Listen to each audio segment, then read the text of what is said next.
A police dog puppy was left in the snow with a scarf, then changed lives forever. The scarf was red, too small for a grown-up, too carefully tied for an accident. It clung to the puppy's neck like a final whisper. Please take care of her.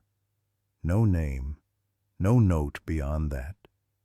Just a trembling German shepherd pup at a quiet bus stop in the middle of a snowstorm. When Mr. Bennett found her, he almost kept driving. Almost. But something in her eyes, those quiet, knowing eyes, made him stop.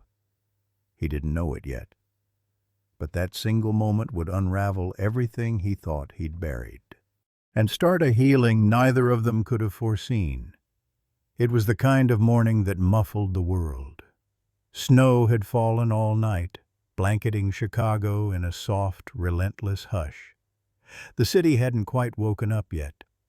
Traffic lights blinked into empty intersections, and the streets wore fresh tire tracks like fragile memories that would be gone by noon. Mr. Bennett's car crunched gently over the snow-covered lot as he pulled into his usual spot near the front of Lincoln Elementary. He switched off the ignition and let out a long, involuntary breath, watching the steam of it linger on the windshield before it vanished like everything else seemed to. He sat there for a moment, letting the quiet seep into him. The winter always did that, slowed everything down. It had been 3 years since Emily died. 3 winters. 3 muted seasons of early mornings and cold coffee, of walking into an empty house and not having to explain to anyone why the silence felt so full of noise. He reached for the thermos sitting on the passenger seat, its warmth seeping into his gloves. The handle of his worn leather satchel creaked as he slung it over his shoulder. It was just another Thursday, just another set of lesson plans waiting to be delivered to kids who didn't yet know how heavy the world could be. But then he saw her, across the street, right at the school bus stop there, like something misplaced by time sat a puppy. A German shepherd, no more than 4 months old, small, wet, still. She wasn't curled up or pacing in panic. She just sat, as if the snow beneath her didn't matter, as if the cold didn't bother her, like she belonged there. Bennett blinked, unsure for a moment if she was real, but she didn't vanish. Instead, the pup turned her head slowly and looked straight at him. There was something haunting in the gaze-wide brown eyes that held not fear, not desperation, but a kind of ancient patience, as though she'd been sitting there a long time and would go on sitting, no matter who came or didn't come. Her ears, too big for her head, perked just slightly. Around her neck was a scarf, a child's scarf, bright red against the muted gray of the winter morning. It was tied awkwardly, like someone had rushed through it with trembling fingers. Mr. Bennett's breath caught.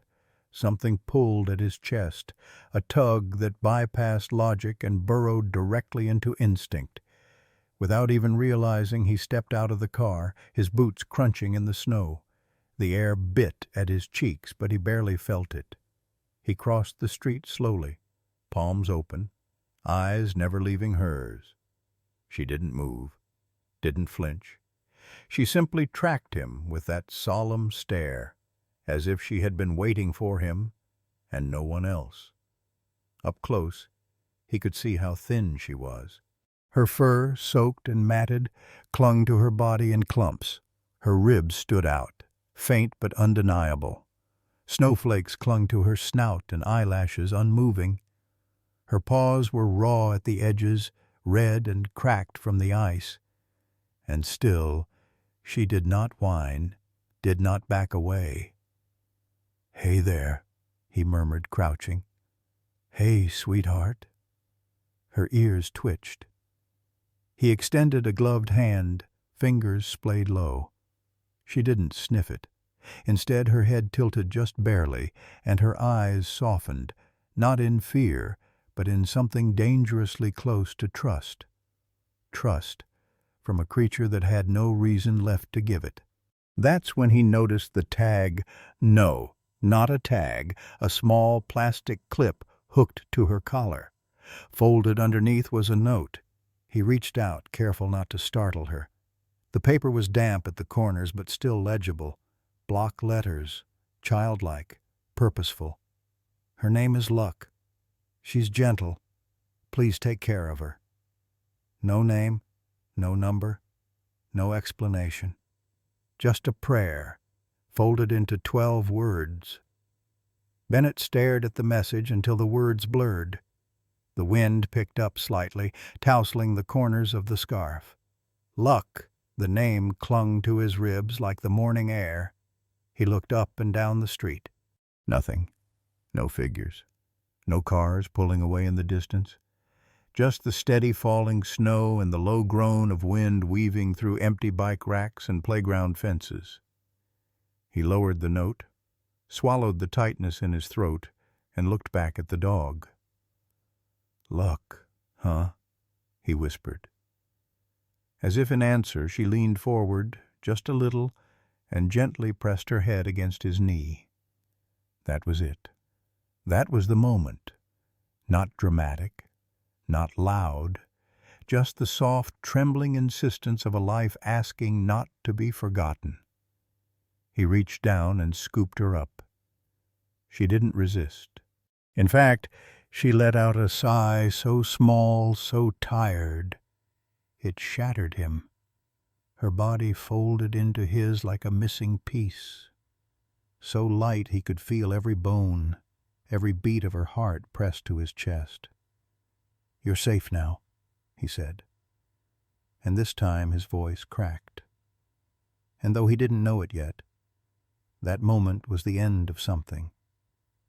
The end of his silence. The end of merely surviving the winter. It was also the beginning of healing, of change, of luck.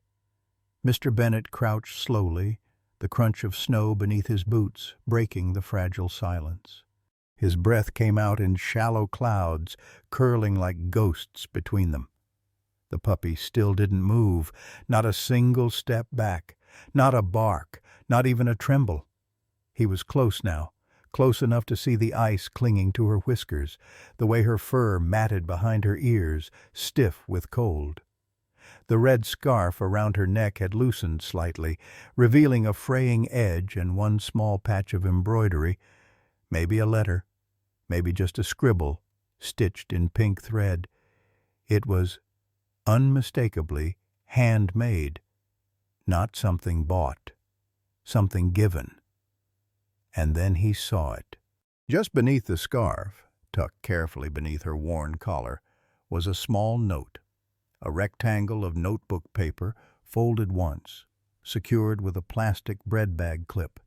It looked like it had been handled a dozen times before being left there, creased, damp in places, but not ruined. Like whoever had written it couldn't bear to let go. With hands that suddenly felt too large, too unsure, Bennett unhooked the note and unfolded it. Block letters, written in pencil, each one pressed hard into the paper, like the writer had to make every word count, like it had to be right. Her name is Luck. She's gentle. Please take care of her. That was it. No name, no contact information, no explanation. Just 3 lines that somehow said everything and still left him shattered. His throat tightened. He looked up again, scanning the street, the row of quiet houses beyond the fence line, the stillness that blanketed everything like freshly fallen regret.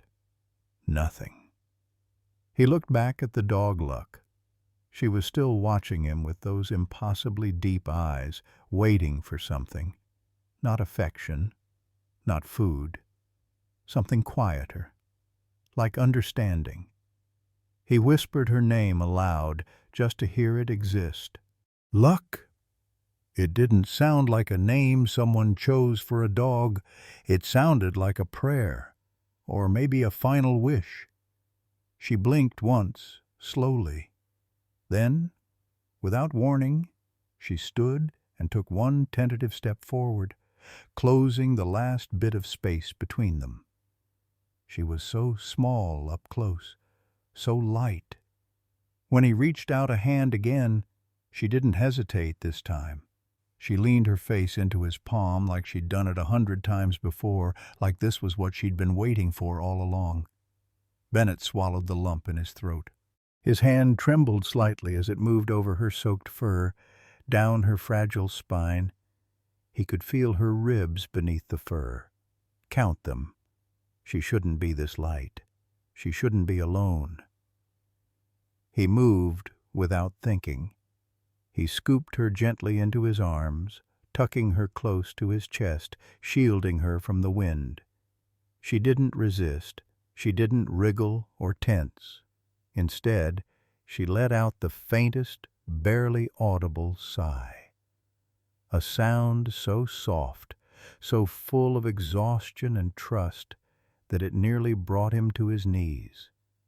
And then she did something that undid him completely. She buried her face against his jacket and stayed there. No struggle, no fear, just surrender. Not the kind that comes from giving up, the kind that comes from finally being found. He pressed his hand against the back of her head, holding her steady, keeping her warm. His voice, when it came, was barely more than a breath. "You're safe now," he whispered. And for a moment, in the middle of that frozen street, with the snow falling soft and steady around them, time held its breath. A red scarf danced slightly in the breeze. A teacher carried a forgotten puppy in his arms. And something unspoken passed between them. Something that said, "This isn't the end of the story. This is the beginning." The hallway lights flickered on with a low hum as Mr. Bennett pushed the door open, cradling Luck gently against his chest. The building always felt cold in the early hours, especially in winter, like the walls hadn't quite shaken off the night.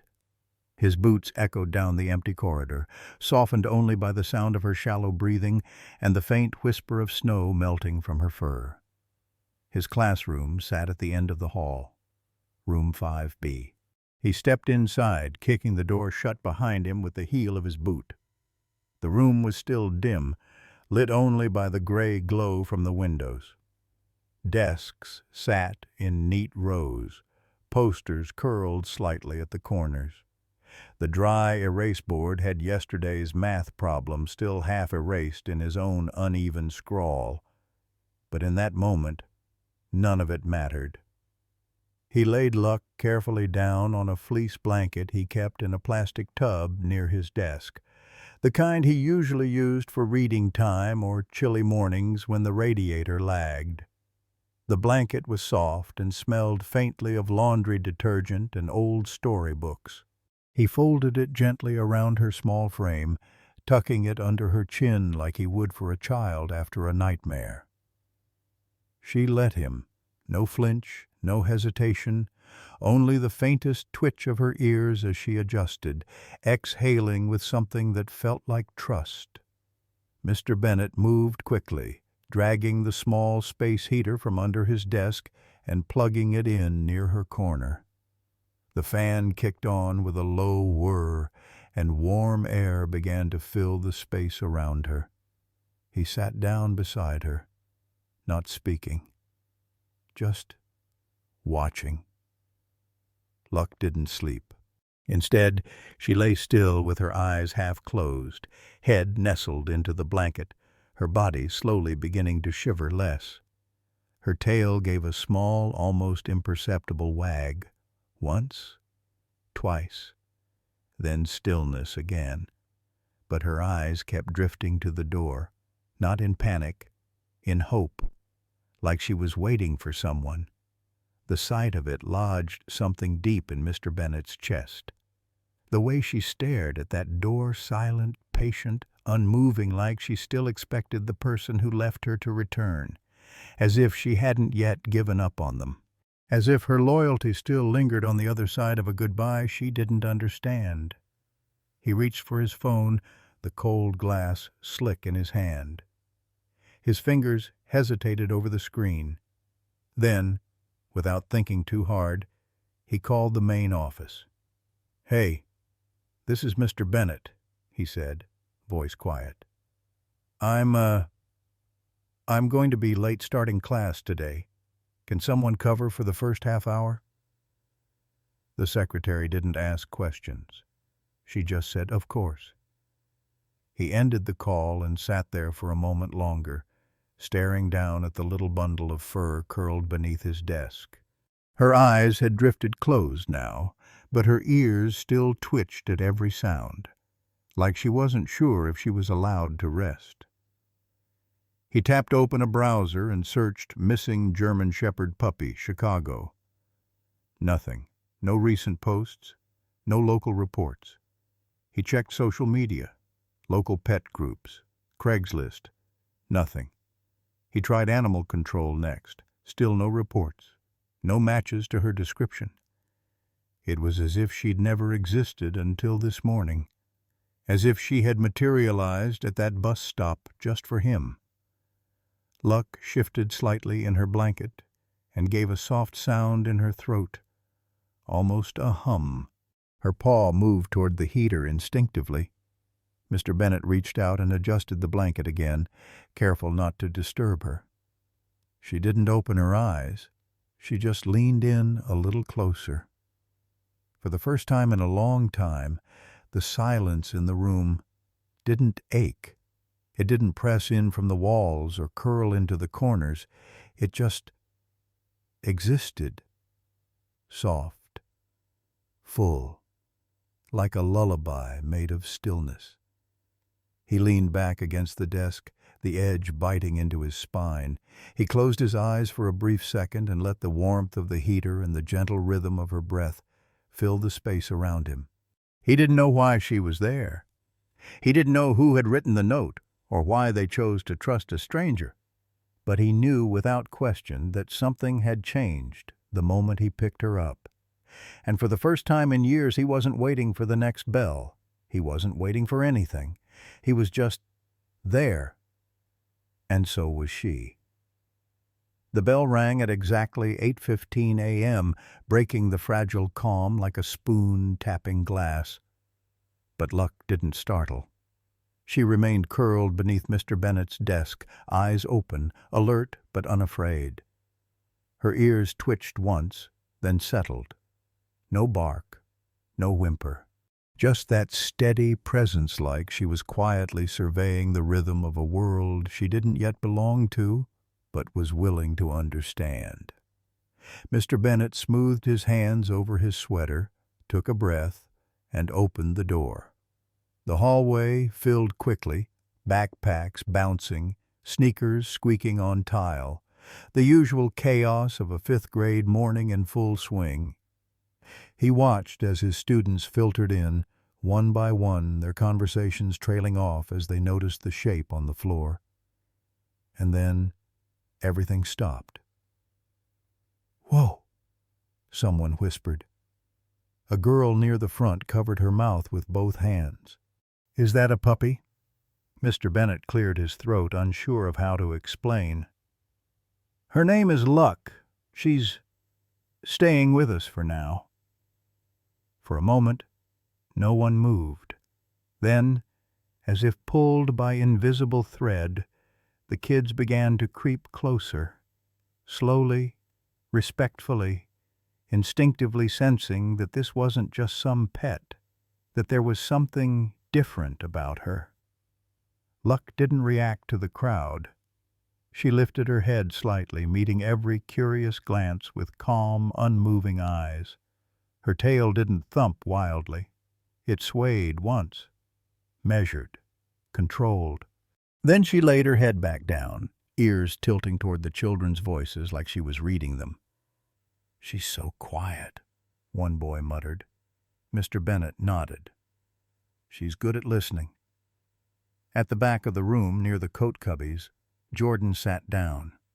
He always sat down early, always at the farthest desk. He was the kind of boy most kids didn't notice unless he was missing. Pale, a little too thin, with eyes that darted away when spoken to. He didn't say a word, but Luck noticed him. Without a sound, she stood up and padded gently across the classroom. Her nails clicked softly on the linoleum floor. Every head turned to watch as she made her way past desks, past outstretched hands, and stopped right in front of Jordan. She sat. That was all. She didn't beg for attention, didn't lick his fingers, just sat there and looked up at him like she already knew his name. Jordan blinked. His hands clenched slightly on the edge of the desk. Then hesitantly, like it cost him something, he reached down and brushed his fingertips against the top of her head. Luck didn't move. Instead, she closed her eyes, and Jordan exhaled. The rest of the class was silent now. Not the awkward kind of silence, but the kind that fills a room with something more than noise. The kind that holds its breath and leans in. Mr. Bennett sat at his desk and opened the read-aloud book for the morning. "Who wants to pick up where we left off yesterday?" No hands went up. He looked around, scanning the room until his eyes landed on Jordan, and before he could even ask, the boy lifted the book from his desk. "I can," Jordan said softly. A few students turned, surprised. Mr. Bennett smiled gently. "Go ahead." Jordan began to read. His voice was low, uncertain at first, but steady. Each sentence came a little easier than the last, and all the while Luck stayed right there at his feet, unmoving, eyes half-lidded, tail brushing lightly against the floor, every few lines like punctuation made of comfort. Mr. Bennett didn't say anything. He just watched. It had been weeks since Jordan had spoken more than a sentence at a time. And now he was reading aloud. To the class. With Luck. When he reached the bottom of the page, he stopped and looked up, unsure. No one laughed. Instead, there was something reverent in the room, like everyone knew they'd just witnessed something small but important. Mr. Bennett nodded. "Thank you, Jordan. That was perfect." The boy ducked his head, cheeks flushed, but a smile tugged at the corner of his mouth. He placed the book gently back on his desk and reached down once more to touch Luck's ear. She leaned into it. And just like that, the day began. They moved through math and spelling and lunch with the usual chaos, but everything felt different. Like Luck's quiet had settled into the bones of the classroom, softening the edges. Students lowered their voices without being asked. Even the rowdiest pair in the back seemed to instinctively give her space. Luck followed Mr. Bennett everywhere, never more than a few feet behind. When he stood to write on the board, she sat by his stool.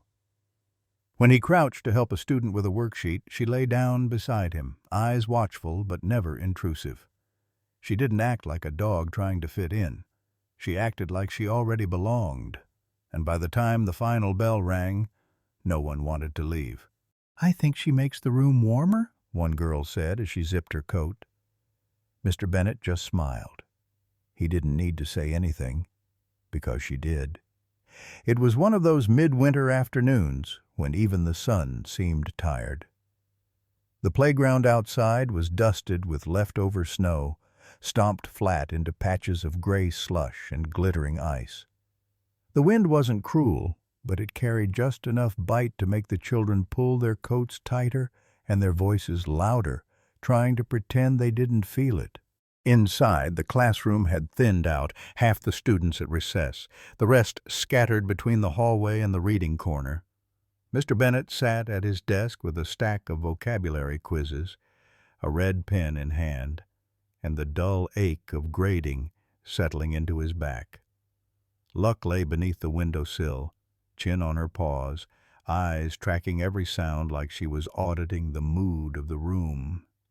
She didn't move much, didn't make noise, but somehow she was always aware, present in a way most humans struggled to be.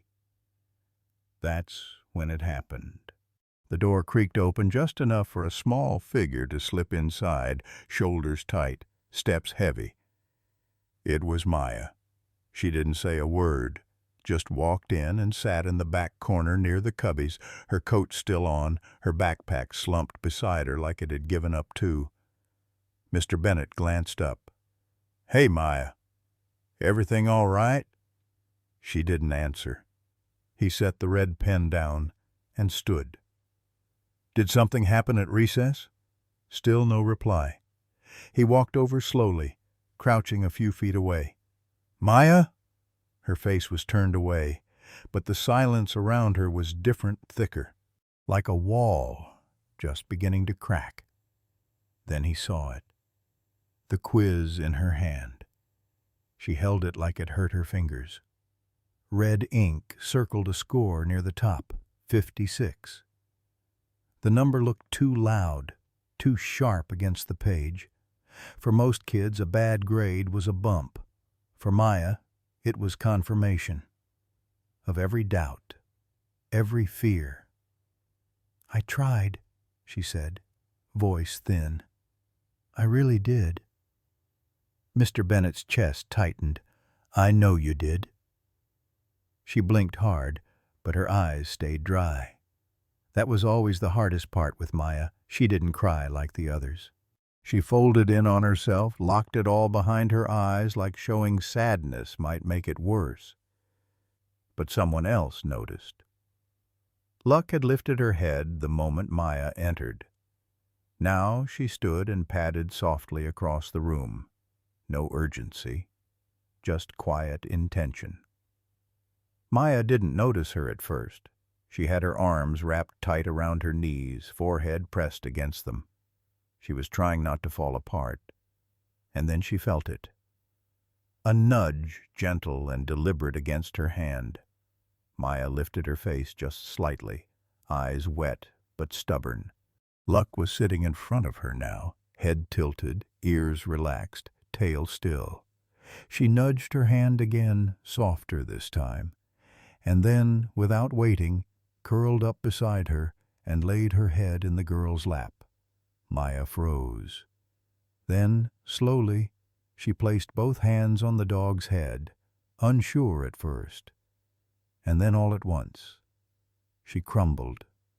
Her face dropped into Luck's fur, and the tears came, not loud, not shaking, just steady, like rain that had been waiting too long to fall. Luck didn't move. She just stayed there, her body wrapped around the girl like a promise. Like she was saying, "You don't have to hold this alone anymore." Mr. Bennett stood quietly, unsure whether to step closer or simply let the moment be. So he waited. He watched as Maya's fingers twisted into Luck's fur, her shoulders trembling in a rhythm only grief understood. She cried for her grade, yes, but it was more than that. She cried for every time she'd tried and still fallen short, for every time her best hadn't been enough, for every quiet moment at home where she felt invisible. Luck soaked it all in like she'd been made for it. No training, no commands, just instinct. After what felt like an hour, but was only minutes, Maya sat up, wiping her face with the sleeve of her coat. She looked down at Luck, still resting her head in her lap, and gave a small, crooked smile. "She knew," Maya whispered. Mr. Bennett nodded.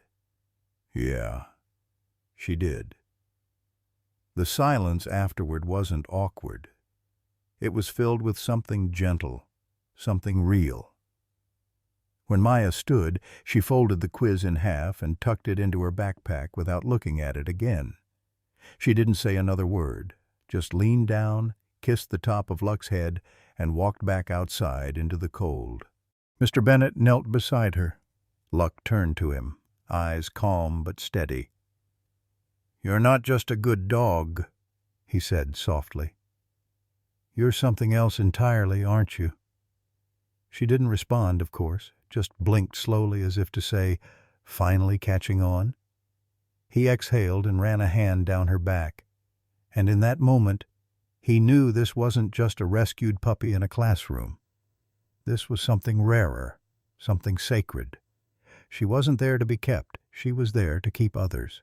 That night, the house was quiet in the way only winter evenings could be. Soft around the edges, filled with the low hum of heating vents and the occasional creak of old wood settling beneath the cold. Mr. Bennet stood in the kitchen with the overhead light dimmed, stirring a mug of tea he wasn't sure he'd finish. Outside, snow fell in diagonal ribbons across the streetlights. Inside, Luck was curled on the rug near the back door, chin resting between her paws, eyes half closed but always listening. She'd followed him from room to room since they got home, never underfoot, just near, just there.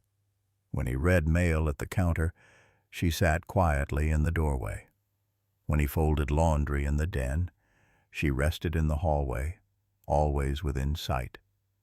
No leash, no commands, just shadow and silence and trust. And now she lay like she belonged there, as if she had always belonged there. He took his tea into the living room, set it on the side table, and reached for the old laptop that hadn't seen much action since the school year started. He hesitated for a moment, glancing at Luck's sleeping form. Then he typed in the search bar, "How to train a therapy dog." He didn't know why he typed it. He wasn't planning anything, wasn't trying to prove anything. He just needed to understand. The results came fast. Training programs, temperament checklists, stories from hospitals and schools. He clicked on an article titled, "The Unteachable Traits, What Makes a True Therapy Dog." He skimmed the bullet points. Innate calm in unpredictable settings. Gentle response to emotional distress. Silent intuition for personal space and touch. Steadfastness under sudden sounds or movement. Emotional anchoring without stimulation. He didn't need to read further. She was all of that, and something more. Luck hadn't barked once since the moment he found her. She didn't whine, didn't flinch at the chaotic noise of a fifth-grade classroom. She simply responded. To Maya's quiet collapse, to Jordan's invisible shell, to every moment that didn't need fixing but needed witnessing. She felt people, not as pets do, but as if she had lived the very thing they carried. He leaned back in his chair, eyes blurring a little from the screen. The tea had gone cold. He closed the laptop slowly, resting his fingers on the lid as if it were a closing book he wasn't ready to finish. That's when he noticed it. A soft bulge under the edge of the rug just behind where Luck lay. Curious, he stood and walked over, kneeling beside her.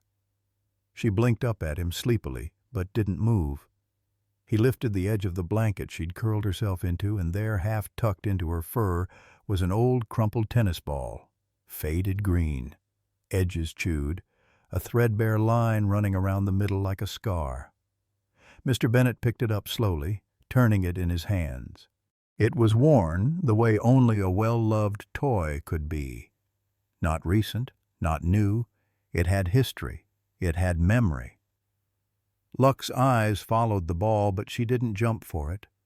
She just watched, like the past was floating between them. "You used to play," he murmured, almost to himself.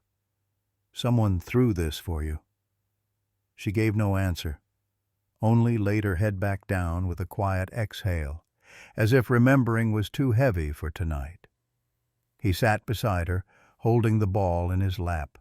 For the first time since he found her, he realized something that went deeper than hunger or abandonment. She hadn't just been left. She had belonged to someone, and not casually. This kind of trust, this way she moved, listened, comforted, it wasn't something a dog learned on the street. It was given over time, over shared spaces and silent rituals, over early mornings and tossed tennis balls and warm laps during thunderstorms. She had loved someone, and someone, somewhere, had loved her back, which made the note even harder to swallow. He turned the ball over again and whispered, "Why did they let you go?" Luck didn't lift her head, but her tail brushed the floor once, a gentle reminder. That's not the question that matters now. He placed the ball beside her. She nudged it once with her nose, and then curled her body tighter around it, like it was something sacred. Mr. Bennet watched her for a long time, long enough for the tea to cool, long enough for the room to shift from blue twilight to lamplight yellow. And somewhere between thought and silence, something in him shifted too. This wasn't temporary. This wasn't coincidence. Luck had been placed, not lost. And whether he understood the full story or not, one thing was already clear. She wasn't here to be rescued. She was here to rescue. The scarf had lingered in his thoughts for days. It was small child-sized, hand-knit, frayed at the edges. Faded red, but with a stubborn thread of brightness near one end, as if a child had clung to it through storms, wind, and time. It had been tied, not tightly around Luck's neck the morning he found her, nestled against the chain-link fence like a forgotten prayer. Now it lay folded in the top drawer of Mr. Bennet's desk, next to spare pens and loose change. But it might as well have been beating like a heart. That morning, as snow fell in soft layers outside the school windows, Mr. Bennet stood beside the bus lane, steaming coffee in hand. He wasn't on duty. He was waiting.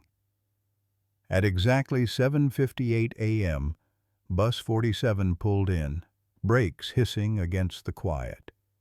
The doors opened with their usual groan, and behind the wheel was someone familiar, Rick, who'd been driving that route for nearly a decade. Rick was a man of few words, but his eyes didn't miss much. Mr. Bennet had a feeling he might remember something others wouldn't. "Morning," Mr. Bennet greeted as he stepped onto the bus platform. Rick squinted at him. "You okay, Bennet? Looks like you didn't sleep." He offered a tired smile. "I've got a question for you about a dog." Rick raised an eyebrow. "That the one everyone's been talking about? The quiet shepherd mix?" "Yeah, her name's Luck.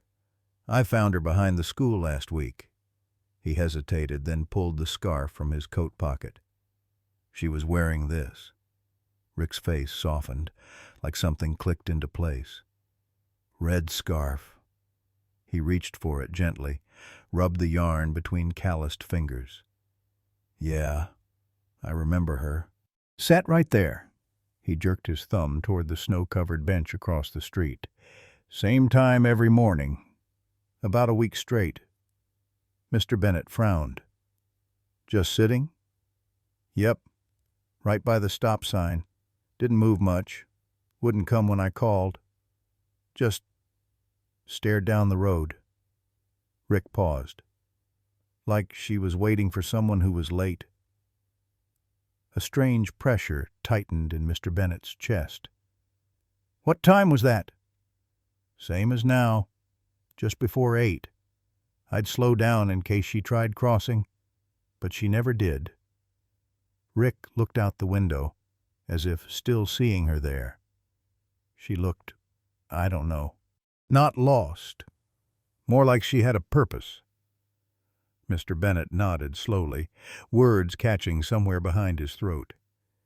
He could see it, her small frame in the cold, the scarf catching the wind, eyes fixed on a horizon that never delivered what she waited for. It wasn't instinct. It wasn't wandering. It was ritual.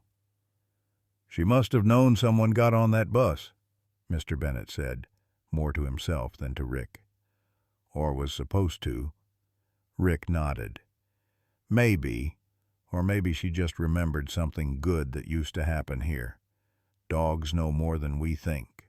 Mr. Bennett folded the scarf again, fingers brushing the edge like it was fragile. He thanked Rick and stepped back onto the snow-dusted pavement. The cold hit his face, but his thoughts were elsewhere, stretching backward into a week he couldn't account for, imagining Luck sitting there, day after day, watching every car and child pass without breaking her stillness, not searching wildly, just hoping. That night, after the final bell had rung and the hallway noise had thinned into silence, Mr. Bennett found himself at the school's front office, standing beside the attendance logs. Mrs. Granger, the secretary, gave him a puzzled look. "You lose a student, Bennett?" "No," he said gently. "But I might be trying to find one." He told her about the dog, the scarf, the stop. Together they scanned the records from the past 2 weeks. Names, absences, unexcused tardies. Nothing unusual, nothing glaring. Still, a pattern emerged. Row C bus stop. 1 unexcused absence last Tuesday. No follow-up. Name, Lucy Harlan, grade 5. He didn't recognize the name. She wasn't in his class. But the address, it lined up with that corner. "Can I get a contact number for her guardian?" he asked. Granger hesitated. "You sure this is about the dog?" "I'm not sure what it's about," he admitted. "But if I'm wrong, I'll let it go." Granger gave a quiet nod and slid the contact sheet across the counter. Later that evening, back in his kitchen, Luck curled at his feet. Mr. Bennett dialed the number. It rang 4 times. Then a tired, cautious voice picked up. "Hello? Hi, this is Mr. Bennett. I'm a teacher over at the elementary school. I think I may have found your dog." Silence. Then, "You found Luck?" The voice cracked on the name. Mr. Bennett stood in the quiet hallway long after the last bell had rung, watching the patterns of winter light cast onto the linoleum tiles. The school was still. Too still. The kind of hush that settled after a day full of noise and movement, now echoing only with his thoughts. He wasn't sure when the line had blurred between concern for a stray and something deeper. But every look from Luck, every silent gesture from her, seemed to whisper that she hadn't wandered far by accident. Someone was missing. Someone had left her behind. Or worse, couldn't come back. The scarf. The way she waited. The note. The signs were stacking like quiet snowdrifts. That's why he found himself knocking gently on the door of Ms. Elaine Rhodes, the school counselor. She looked up from her desk, surprised but smiling warmly beneath her reading glasses. "Mr. Bennett, everything okay?" she asked, motioning him inside. He nodded, stepping in. The room smelled faintly of cinnamon and lavender, comforting, like a place built to catch sorrow before it hit the floor. "I have a strange question," he began. "Have there been any students lately, new transfers, recent withdrawals, or maybe kids going through something big? A move, a loss, a shake-up of some kind?" She didn't laugh. She didn't question why he'd ask. Instead, she leaned back and looked at him with gentle curiosity. "That's quite broad," she said slowly, thoughtful. "Why do you ask?" He hesitated, then spoke the truth, or at least part of it. "There's a dog," She showed up here last week, gentle, incredibly calm. Someone tied a red scarf around her neck and left a note. No name, no number, just, her name is Luck. She's gentle. Please take care of her. That's all. Ms. Rhodes blinked. A child's handwriting? He nodded. I'm almost sure of it. She folded her hands on the desk. And you think one of our students wrote it? I don't know what I think, but I know what I feel, he said, voice quieter now. She was waiting for someone, not wandering, waiting, and I don't think it's just a coincidence she ended up behind a school. Rhodes gave him a long look, the kind professionals give when they're deciding whether to follow logic or intuition. And then, to his quiet relief, she chose the latter. I can give you a few names, she said softly. Confidentially. Some of the kids I've met with this semester, some are struggling. Home instability, foster placement, divorce. You know the list. He nodded solemnly. She opened a file drawer and began sorting gently through records.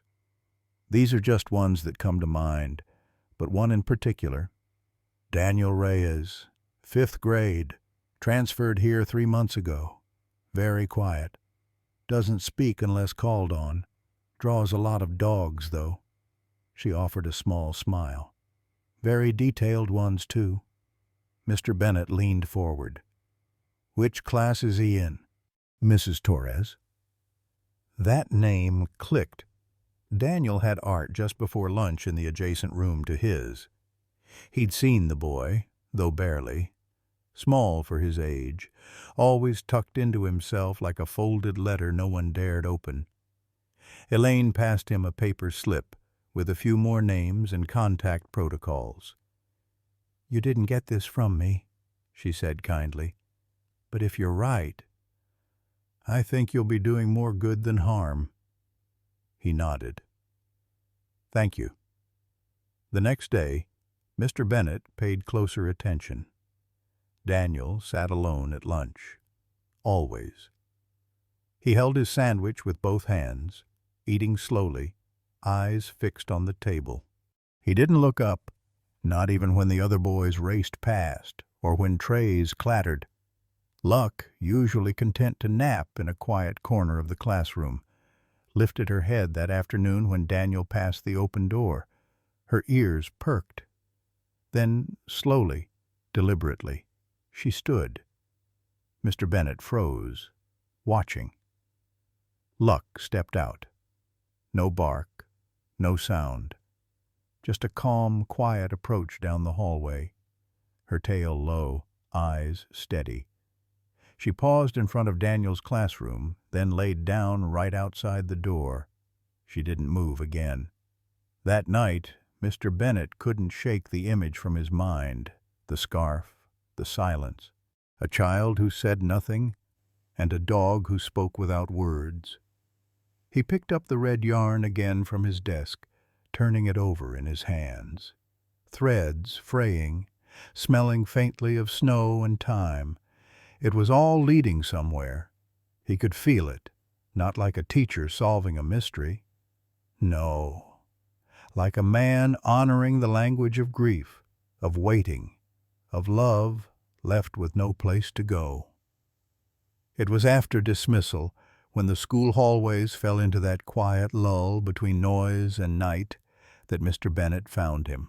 Daniel sat alone at the far end of the playground, his back against the cold base of the tetherball pole. A wind had picked up, brushing dry leaves into whispers across the asphalt.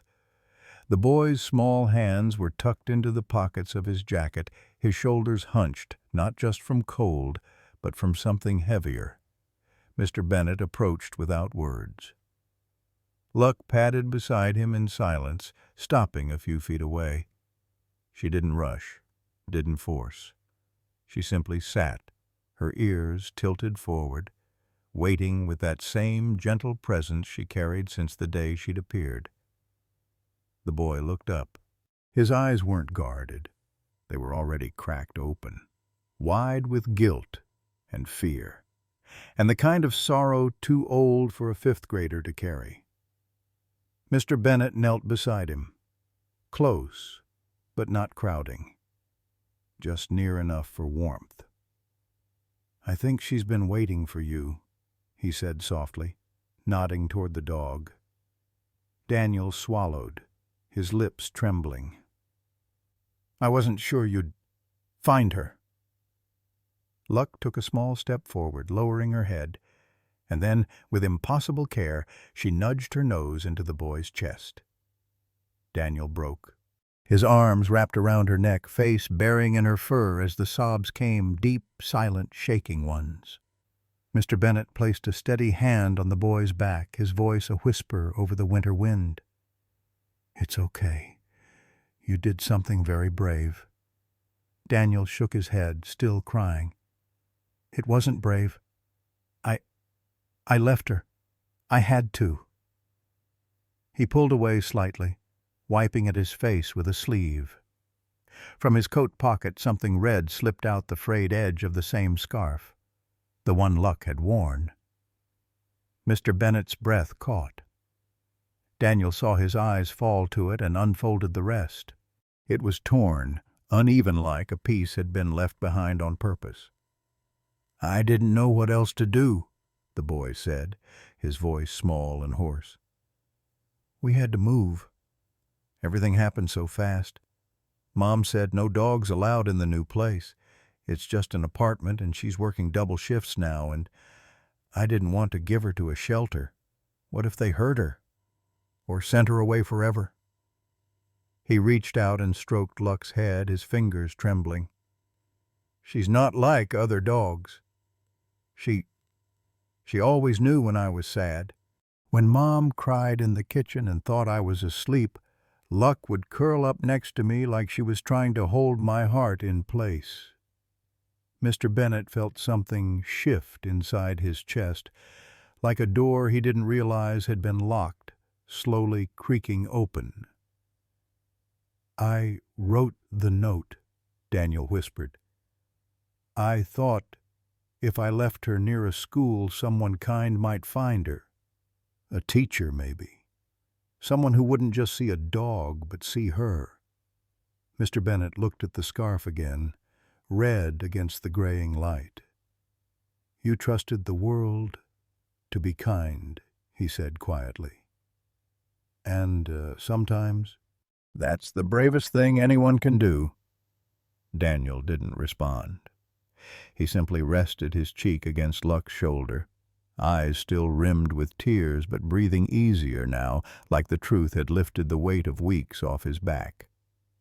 Mr. Bennet sat beside them, silent, present.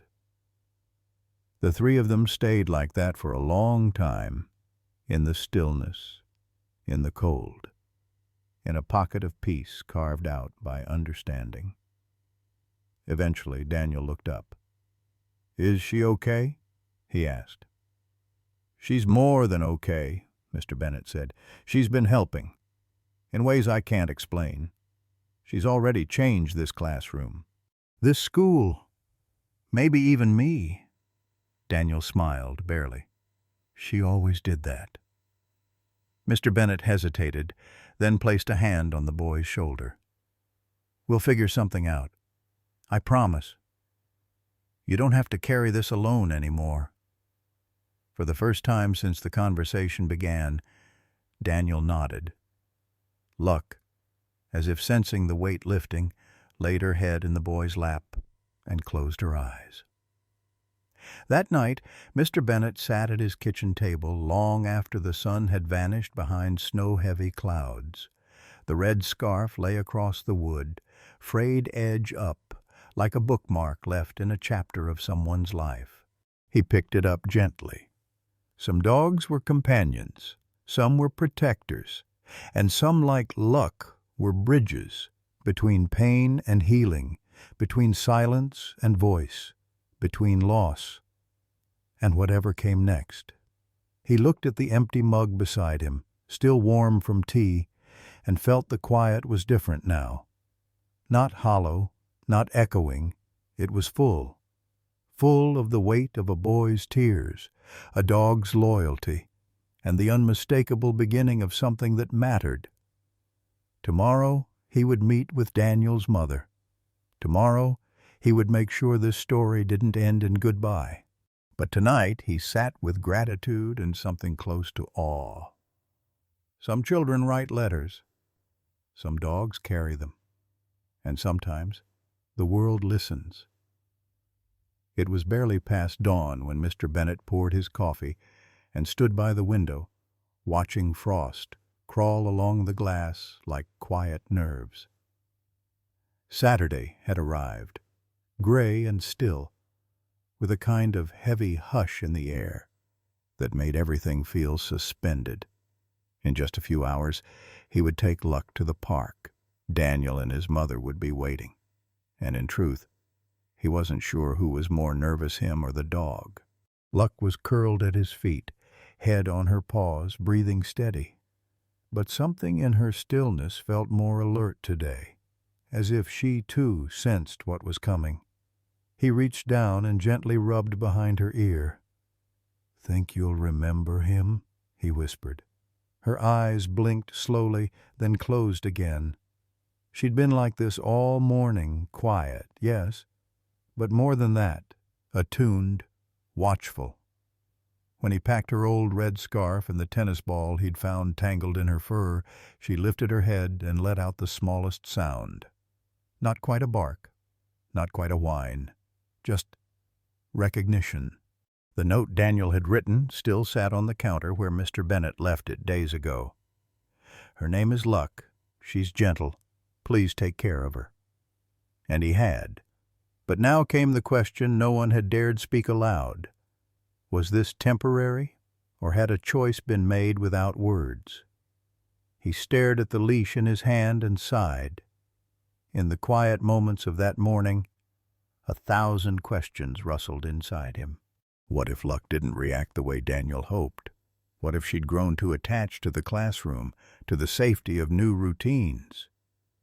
Would Daniel see that as betrayal? Would it reopen wounds that had barely started to close? And worse, what if Luck did remember? What if she ran to Daniel without hesitation, leaving him behind like a chapter she'd already finished reading? He didn't realize how tightly he was holding the leash until his knuckles whitened. That was the strange cost of love, he thought. You give something everything. Your time, your heart, your quiet hours, and yet part of you always knows it might not be yours to keep. The kettle on the stove began to hum. He turned it off, absent-mindedly. Across the kitchen, Luck stood up and patted over, nuzzling his side. "You ready?" he asked. She didn't wag her tail, but she stood beside him, calm, present, steady, as always. The park was quiet at first. A few joggers, a woman with a stroller. The trees had started to shed, their bare branches catching light like lace. He spotted the bench near the playground where he'd arranged to meet Daniel and his mom. They weren't there yet. Mr. Bennet sat down and unclipped the leash, letting Luck stay close but free. He took the scarf from his coat pocket and held it in his lap, running his fingers across the frayed edges. It was more than cloth. It was a connection, a bridge, a promise made in silence. He looked at Luck. She was watching the entrance to the park, not pacing, not barking, just watching. And then she stood, not in alarm, in certainty. He followed her gaze and saw them, a woman with a tired grace in her walk, and beside her Daniel holding her hand but walking a half step ahead. Like his feet remembered where they were going before his mind had caught up. Mr. Bennet rose as they approached. His heart was suddenly loud in his chest. "Hi," he said gently. Daniel's mom gave a nod and a soft smile. "Thank you for meeting us." Her voice had the tone of someone who hadn't slept a full night in weeks. Daniel's eyes weren't on him. They were locked on Luck. And Luck... She didn't hesitate. No sprint, no sudden bark, just a steady, slow approach. Eyes wide, tail low, and tentative. When she reached Daniel, she stopped. The boy crouched down, breath held, hands shaking slightly. "Hey, girl," he whispered. Luck leaned forward, touched her nose to his, then closed the space between them and pressed into his chest. Her body melted into his as if they had never been apart, as if the in-between days had only been a dream. Daniel's breath hitched. He didn't cry, but his arms tightened around her, and he stayed like that, eyes closed, holding something too important for words. Mr. Bennet looked away for a moment, letting the boy have it, letting the moment belong to them. A few feet away, Daniel's mother wiped her eyes and sat beside Mr. Bennet on the bench. "She cried for 3 nights after we left her," she said, her voice low. "Then she just stopped eating. I thought it was over." He looked at her. "It wasn't." "No," she said, watching them. "No, I guess not." Luck had now settled, her head resting on Daniel's knee, the boy petting her ears in slow circular motion. Mr. Bennet felt the tension that had lived in his shoulders for days begin to ease. But he also knew this wasn't an ending. It was a choice, one they'd all have to make soon. They were barely through the gates of the park when it happened. One moment, Luck was sniffing the wind, her ears flicking toward distant sounds. The next, she froze mid-step, body taut, nose lifted, tail stiff for half a breath. Then she saw him, and everything inside her changed. She bolted, not in fear, not in confusion, but like an arrow shot from the core of something sacred. "Luck!" Daniel's voice cracked across the park high, unsteady, full of hope wrapped in disbelief. It broke something open. Her ears flattened back as she ran. Not a bark, not a sound, just speed. Pure, wild speed. Her paws tore across the grass, scattering leaves behind her like a storm of memory. Her body seemed to stretch with each stride, driven by something deeper than instinct. Daniel dropped his backpack without thinking. He ran too, but only a few steps before he simply stopped, bracing for the moment his heart had begged for since the day he let her go. She leapt into his arms, not gently, not cautiously, but with the full force of trust. Her front paws hit his shoulders, and he stumbled back into the grass with a sound that was half laugh, half sob. "Hi," he choked out, cradling her face. Luck whimpered, pressed her nose into his cheek, and then leaned all of her weight into his chest, tail a blur, body vibrating like a wire pulled too tight with joy. Daniel clung to her like a boy adrift finding the one piece of driftwood that still floated. "Hi, girl," he whispered again, breathless. "I missed you. I'm sorry, I didn't want to let you go. I didn't want to." His voice cracked at the edges. And then the tears came, big, silent ones. They streaked down his face and soaked into the fur at her neck. Mr. Bennet stood several paces behind, his hand still gripping the leash. He didn't move. He couldn't. Something about the moment felt sacred, like if he stepped any closer, he might break it. So he waited. Luck didn't look back, not once. But Mr. Bennet didn't feel abandoned, because this wasn't about him. This was a boy who had made the hardest choice a heart that small could ever make. A boy who had given up his best friend because life had given him no other option. A boy who had trusted, hoped that someone kind would find her. And now, against all odds, that boy had his wish. "I thought you'd forget me," Daniel whispered. His small hands ran along her ears, her collar, the red scarf now neatly tied again around her neck. I thought maybe you'd be happier. Luck answered in the only way she knew how, by laying her body across his lap, breathing in sync with his, by staying. Mr. Bennet turned away then, just enough to give them privacy. He wandered to a nearby bench and sat, watching, but not watching, listening to the wind, letting the scene behind him settle into his memory, like a page he'd fold the corner of, return to later. He remembered something his father used to say. You don't measure love by how it holds on. You measure it by how it lets go, when it must. And yet some things found their way back, despite everything, despite rules, distance, impossibility. Some bonds were stitched by something deeper than time. Minutes passed. Daniel's mother eventually approached and sat beside Mr. Bennet, wiping at her eyes. "He hasn't smiled like that in months," she murmured. "Not really." He nodded, eyes still forward. "She's special." "Yeah," she said. "So is he." They sat in silence for a moment, not heavy, not awkward, just full. "Thank you," she added. "For what?" "For not just calling the pound. For not assuming." Mr. Bennet smiled faintly. "She didn't let me." Behind them, Daniel whispered into Luck's ear like she was still his secret. And in many ways, she still was. The park was quieter now.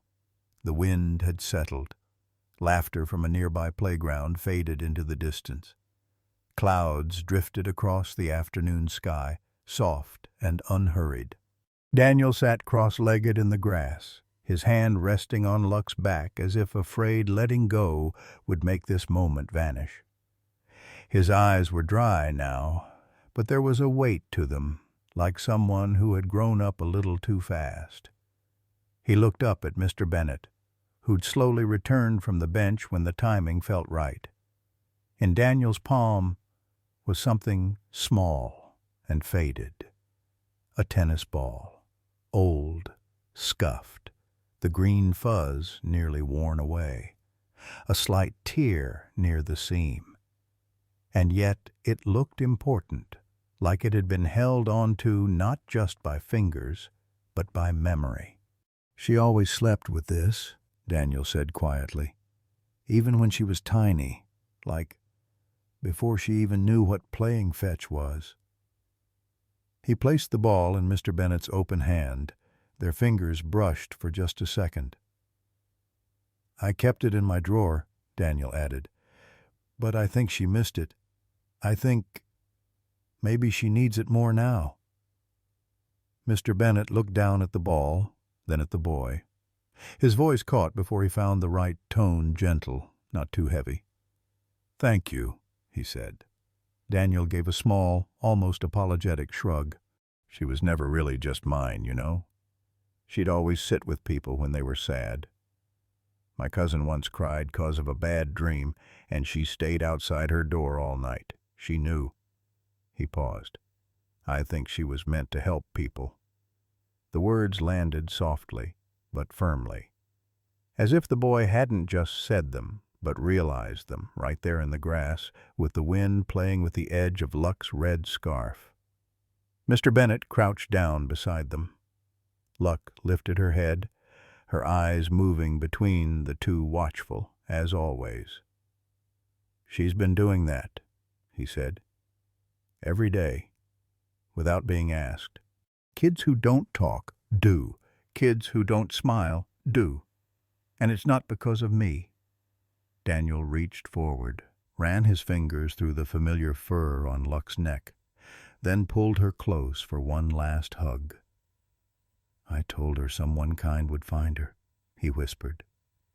Luck gave a soft sound, half sigh, half whimper, and nuzzled against his collarbone, resting her chin there like she had done 100 times before. Then slowly, Daniel stood. He didn't say bye, not exactly. But his hand lingered on her head as he turned away to join his mom at the car, shoulders squared the way only a brave kid's could be when walking away from something beloved. Luck watched him walk for a few steps. Her ears perked, tail still. A beat passed, then another. And then, gently, she turned, back toward Mr. Bennet, back toward what came next. They walked in silence for a while, the leaves crunching underfoot as the sun dipped lower. Mr. Bennet held the old tennis ball in one hand, the leash in the other, though he barely needed it. Luck stayed close, not pressed tight like fear, but near, like trust. At one point, she leaned into his leg as they paused at a crosswalk, her weight almost imperceptible. He looked down, then knelt beside her. "You okay?" he asked softly. She didn't wag, didn't whine, just blinked up at him with those deep, knowing eyes. And then she nudged his jacket pocket, where the ball was tucked away. He smiled. "Yeah, I've got it." When they reached the schoolyard, dusk was settling in. Lights flickered on behind classroom windows. The building looked different somehow. Not just a place of learning, but something more. A place of moments, of beginnings. Mr. Bennet unlocked his classroom and stepped inside. Luck followed. He didn't turn on the main lights, just the desk lamp.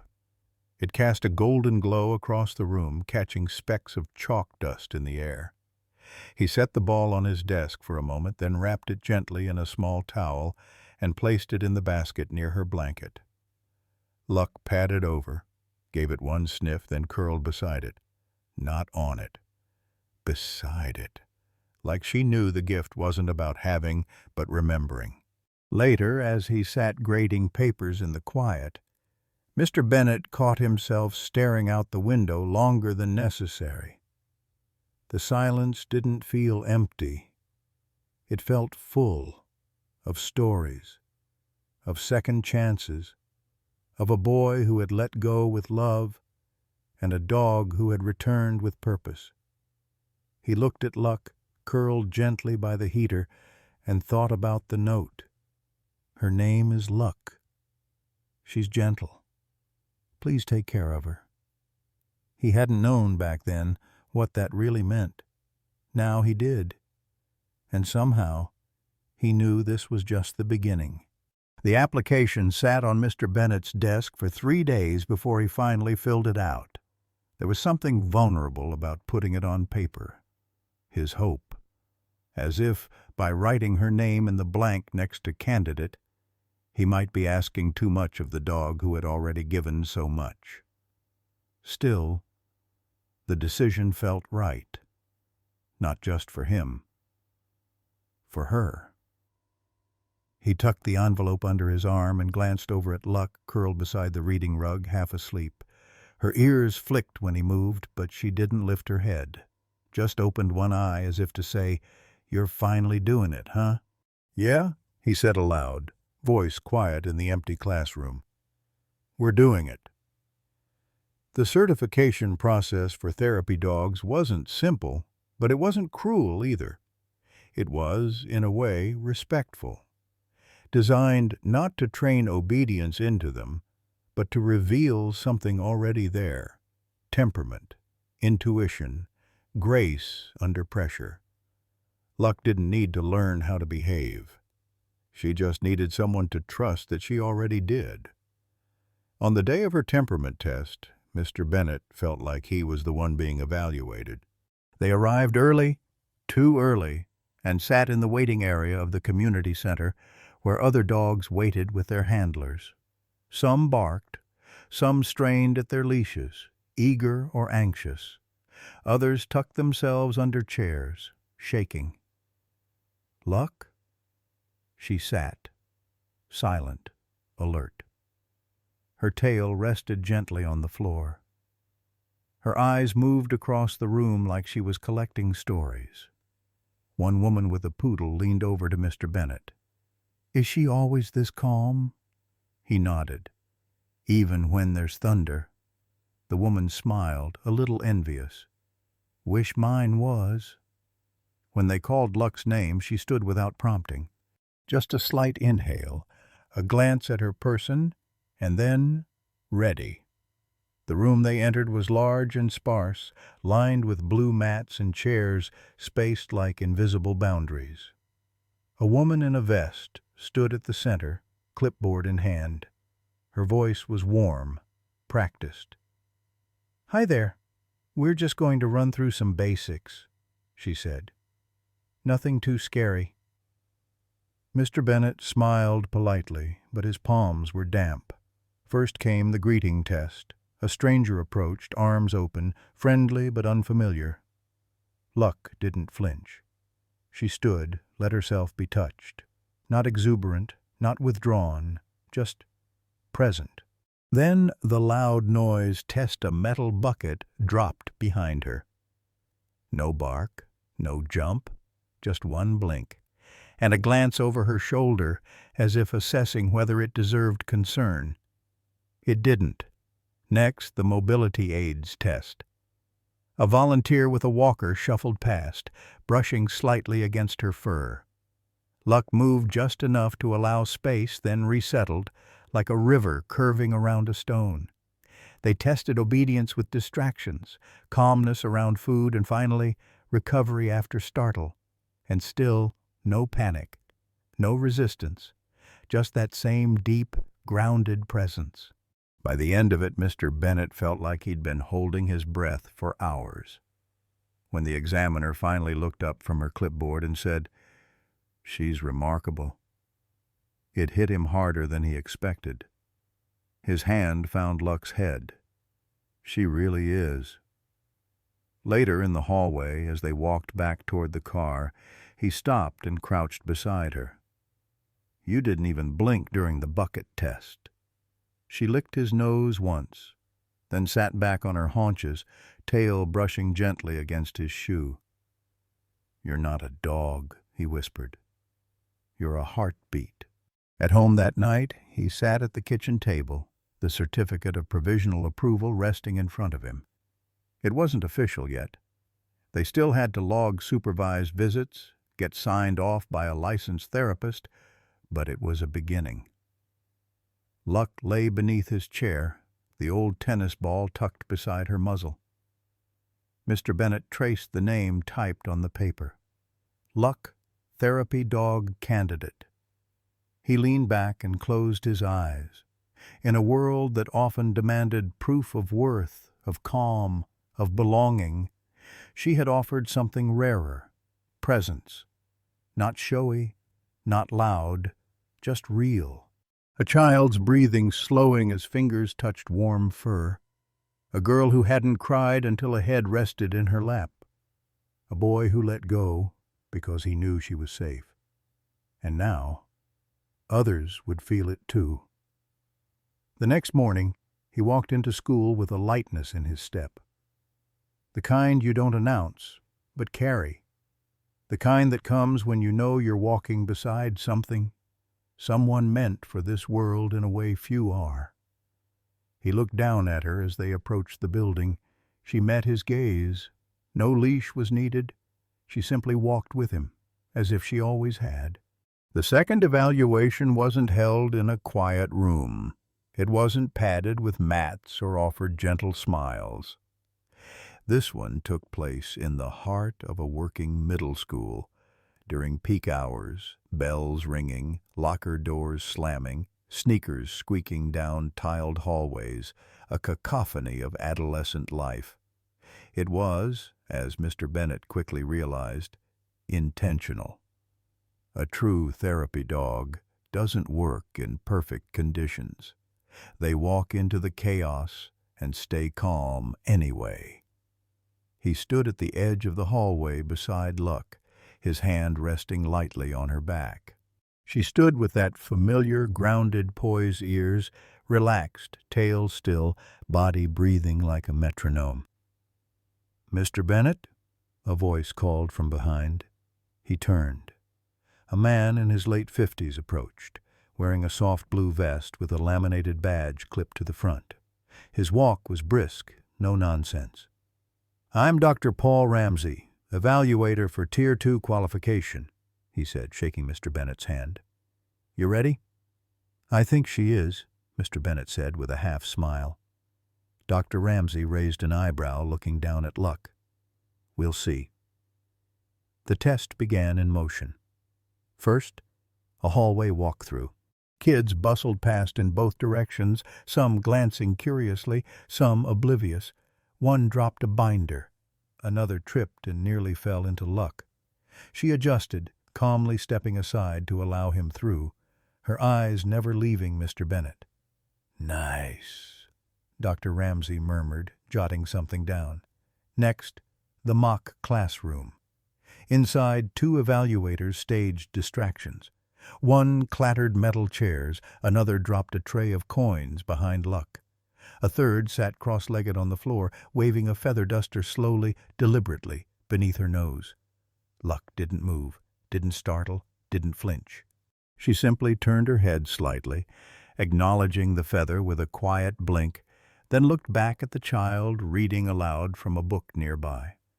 Her stillness wasn't stiffness, it was presence. The kind only some souls seem to be born knowing how to carry. Dr. Ramsey exchanged a look with one of the other evaluators, who whispered behind her hand, "She's got the soul of an old dog." Mr. Bennett, standing at the side, answered without hesitation, "She's been through more than most people I know." They paused, then nodded, not out of politeness, but understanding. One of the final tests was responsive recovery. A child, a drama student, clearly pretended to sob uncontrollably in a chair. Loud, heaving, theatrical. It could have been overwhelming, the erratic motion, the sudden noise, the unpredictability.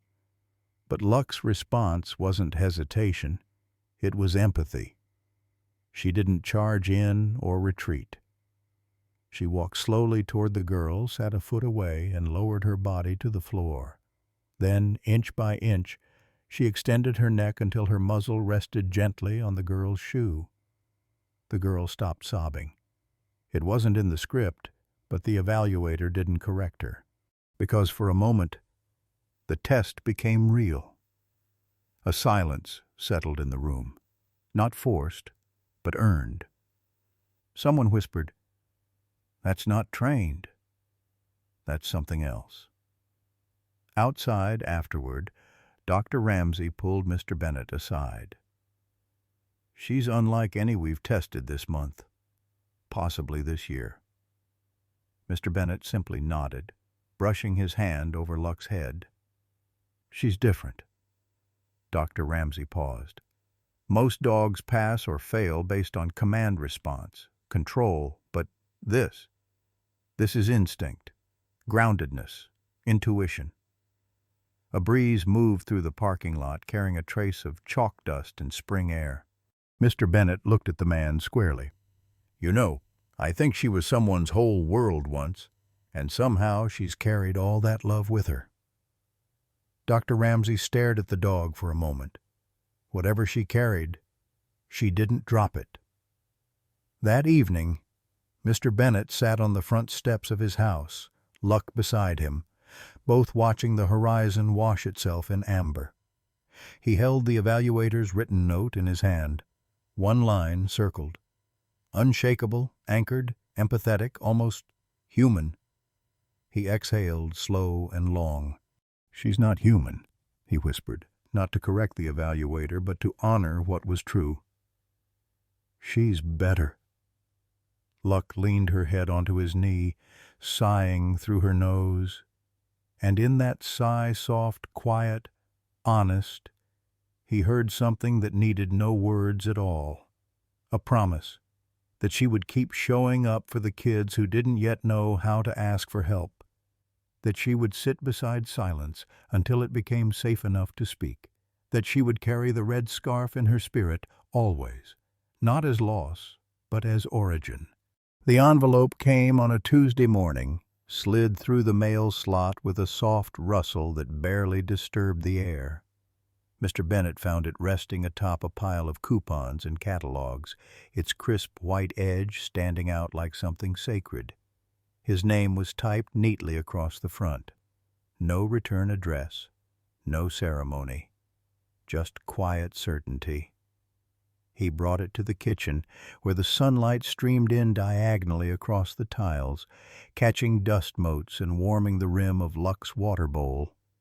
She sat near the table, ears tilted forward, as if sensing something different in the air.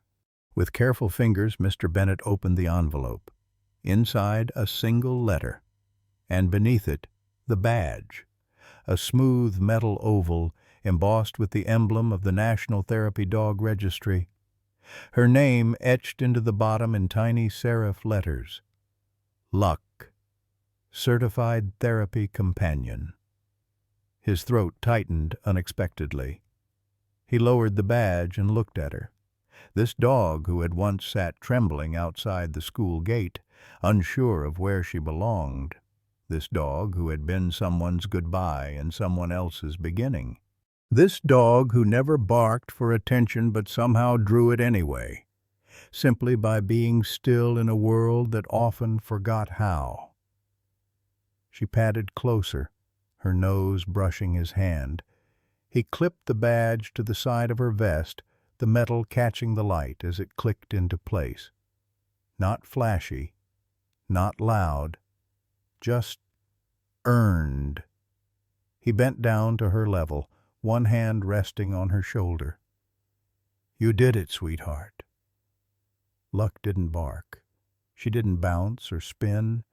She just wagged her tail once, slow, measured, almost like a bow. In that small movement was something deeper than celebration. It was acknowledgment of all the weight she had carried without complaint, of the weeks waiting on a sidewalk with a red scarf and too many questions, of the quiet resolve to keep showing up even when no one was watching. It was, somehow, consent, not the kind that asks, the kind that agrees. Mr. Bennett felt the shift happen then, not in her, but in him. A silent contract passed between them. They would help others, not because it was a job, but because it was the only thing that made sense anymore. That afternoon he took her for a walk through town, not to celebrate, but to mark it. They passed the school where kids were just being dismissed, lunchboxes swinging, shoelaces untied. A few of them spotted her badge and pointed. One whispered, "She's official now." Another leaned over to a friend. "That's the dog Mr. Bennett brings when someone's crying." Luck didn't respond with excitement.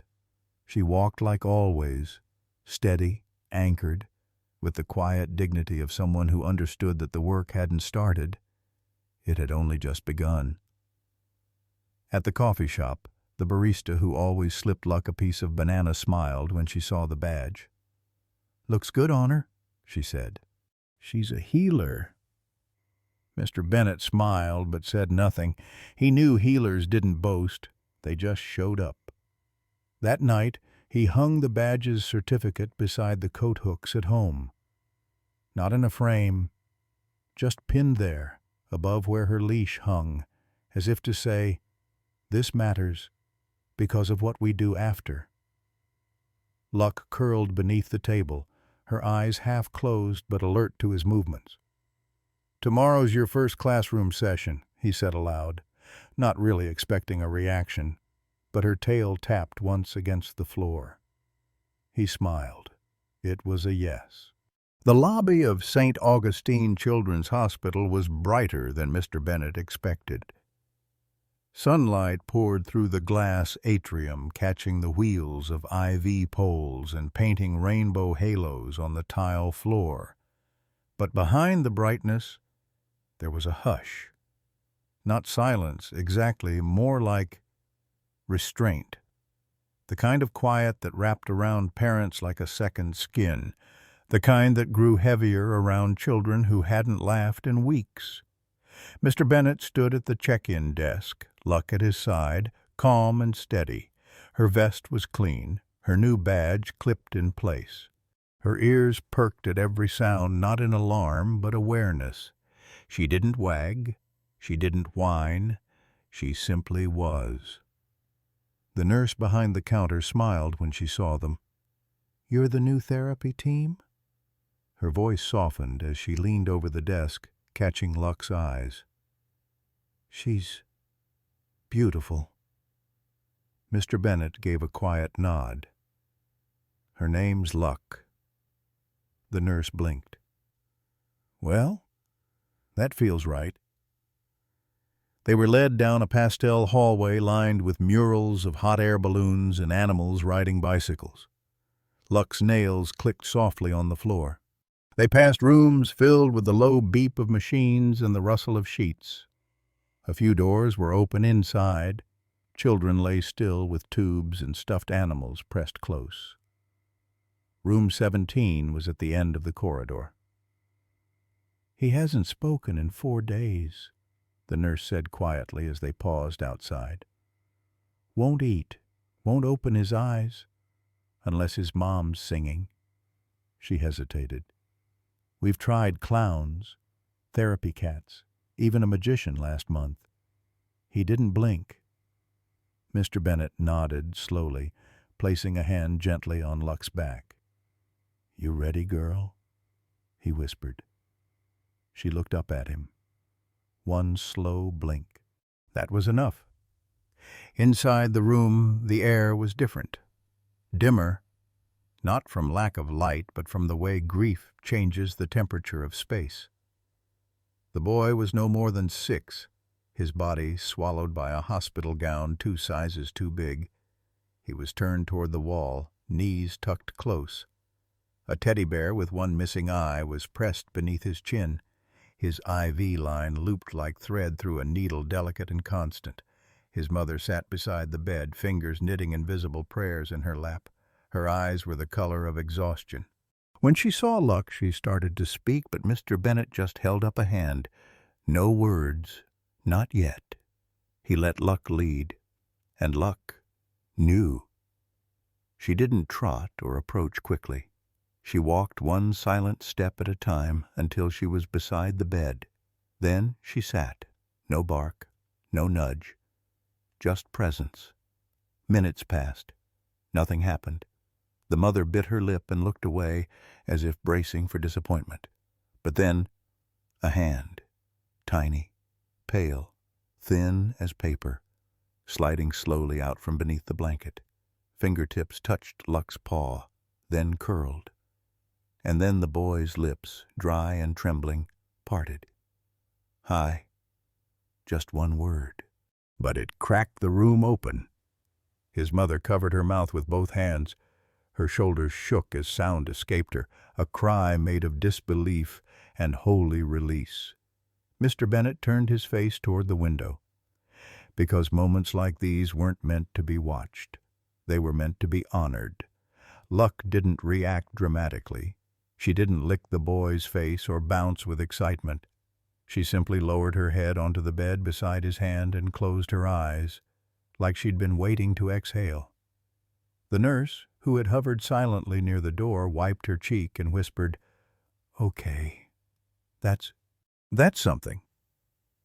10 minutes passed, then 20.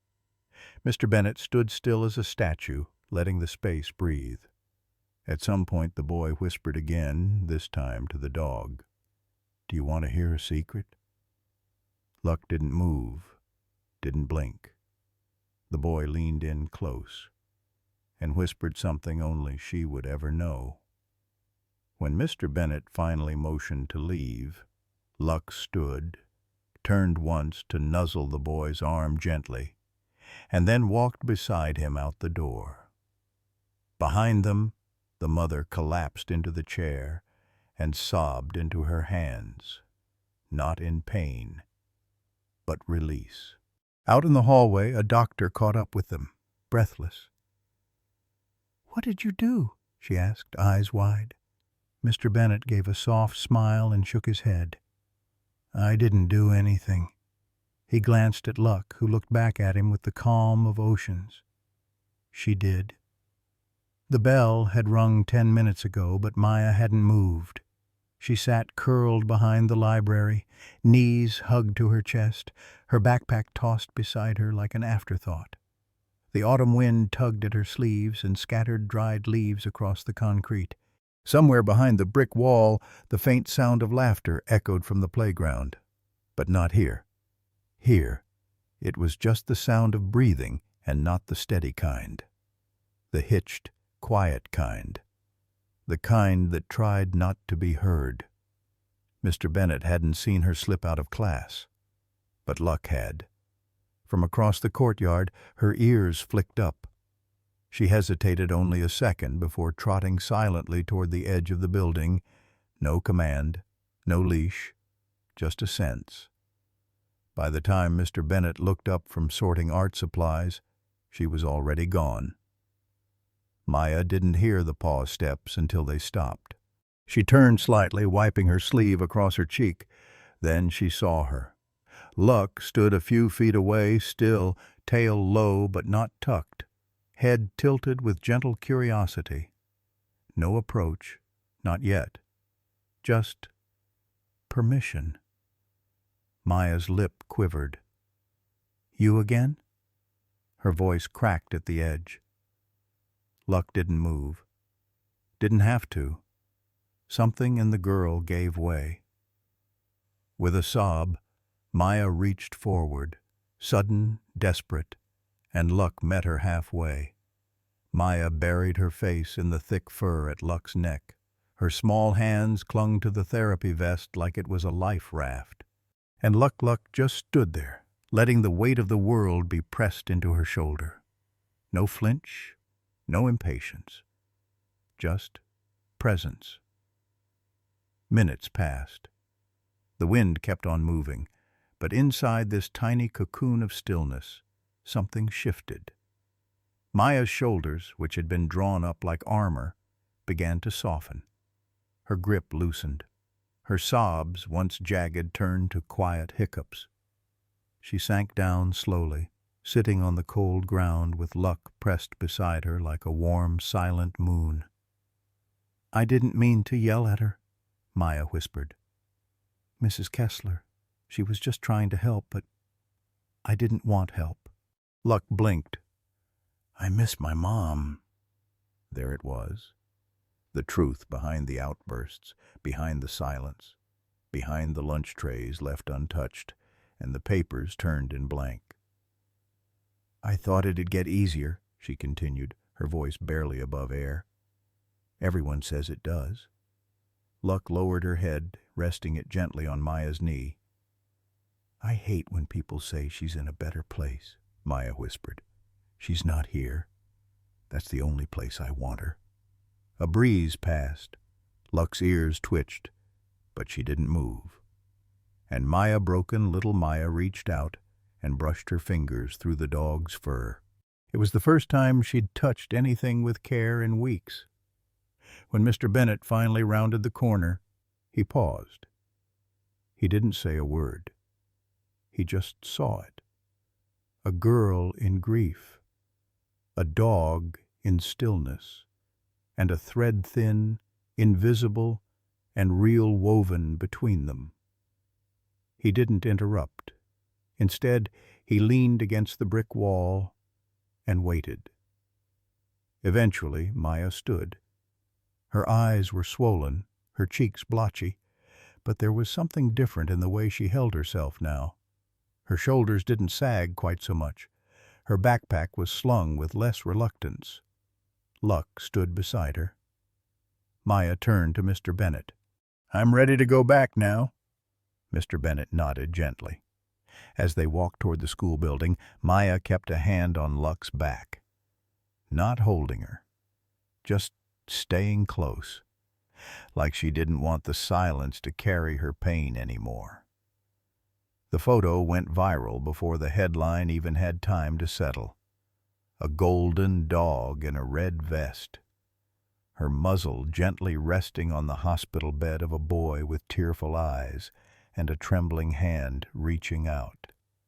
His mother in the background, mouth covered, knees buckling, a nurse crying, a caption underneath, "Abandoned puppy becomes a healer."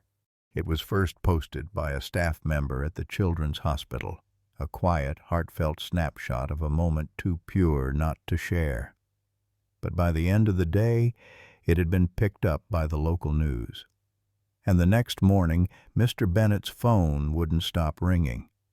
When the reporter came, Luck didn't seem fazed. She sat quietly on the grass outside the school, tail tucked neatly beside her, red scarf tied around her neck like it had always belonged there. The scarf was what they noticed first. The girl behind the camera whispered, "It's like she remembers." Mr. Bennett nodded but said nothing. He was saving the story for someone else. They interviewed Daniel in front of the school garden. He'd dressed up a little collared shirt, hair combed back, and clutched the edge of the red scarf with both hands. His mother stood just out of frame, arms crossed tight across her chest, like she was trying to hold herself together.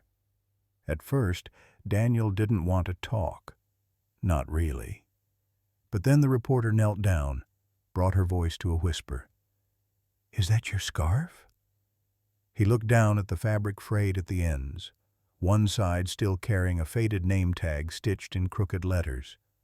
"Luck." "I gave it to her," Daniel said softly, "before we had to leave, so she wouldn't think I forgot." The reporter hesitated, then asked, "Some people say you abandoned her. What would you say to that?" Daniel didn't flinch. He raised his eyes to the camera, voice steady now. "I didn't give her up. I gave her a chance." Silence fell around the set. Even the cameraman lowered his lens for a second. Then Daniel added, quieter this time, like he was speaking to her through the lens, "She was never mine to keep. She was always meant for more." That night, the segment aired across 3 counties. Families gathered around dinner tables, pausing their meals to watch a young boy speak with a depth far beyond his years. Nurses at the hospital texted each other links. A class of 2nd graders clapped when Luck's picture appeared on screen. An elderly man at the local VA center turned up his volume, then whispered, "That's the dog I saw with the little girl last week." And across a quiet stretch of sidewalk where the old bus stop stood, someone had tied a new ribbon to the pole, bright red, waving gently in the wind. Mr. Bennett didn't need to tell Luck. The next morning, as they walked past the stop, she slowed. She sniffed the air, then looked back at him. He smiled. "Yeah," he said. "They know now." She sat for a moment, in the same posture she'd once held for 7 mornings straight, ears forward, head high, heart waiting. But this time there was no ache in her body, no hunger in her eyes, only stillness, and something that looked a lot like peace. The pediatric oncology wing had its own kind of silence, not the heavy quiet of loss, not yet. It was the hush of breath held too long, of parents who'd run out of words, of nurses who'd seen too much and still smiled anyway. It was the space between a diagnosis and a miracle. Room 312 belonged to a girl named Amira, 9 years old, skin pale against her sea-green hijab. A child with eyes far older than her body, eyes that had watched friends come and go, watched her hair fall in clumps, watched her mother cry in the hallway when she thought no one could see. Amira hadn't spoken to anyone in 6 days. Not to her doctors. Not to her mother. Not even to the clown who'd twisted balloons into horses and hearts and hope. So when Mr. Bennett entered quietly with Luck, no one expected anything. Luck didn't rush in like other dogs might. She stepped forward as if she knew the rules here, No barking, no sudden joy, just presence. Amira didn't move. Her head was propped against a pillow that dwarfed her. Her IV line glinted in the soft light. Luck approached slowly and sat one body length away, close enough to be known, far enough to leave a choice. Minutes passed. No one spoke. Mr. Bennett watched the heart monitor blip steady. Watched the way Amira's eyes slid toward the dog, just a flicker, a glance, then back to the ceiling.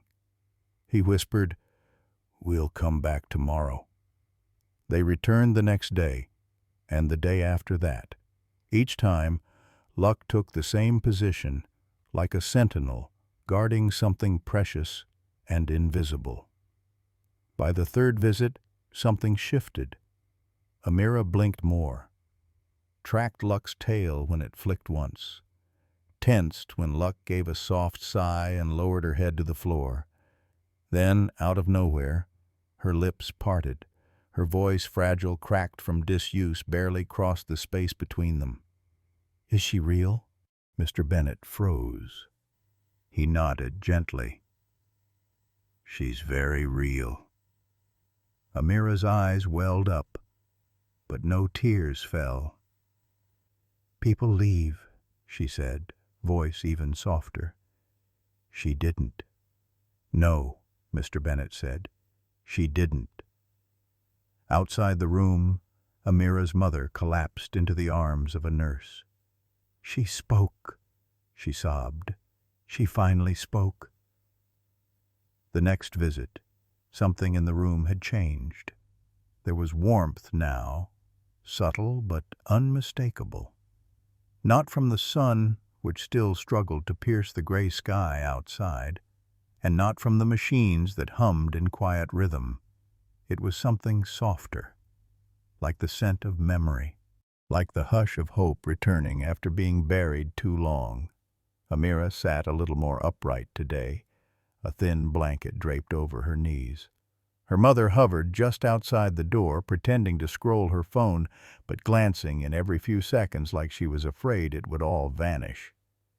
Mr. Bennett stepped aside, and Luck walked in.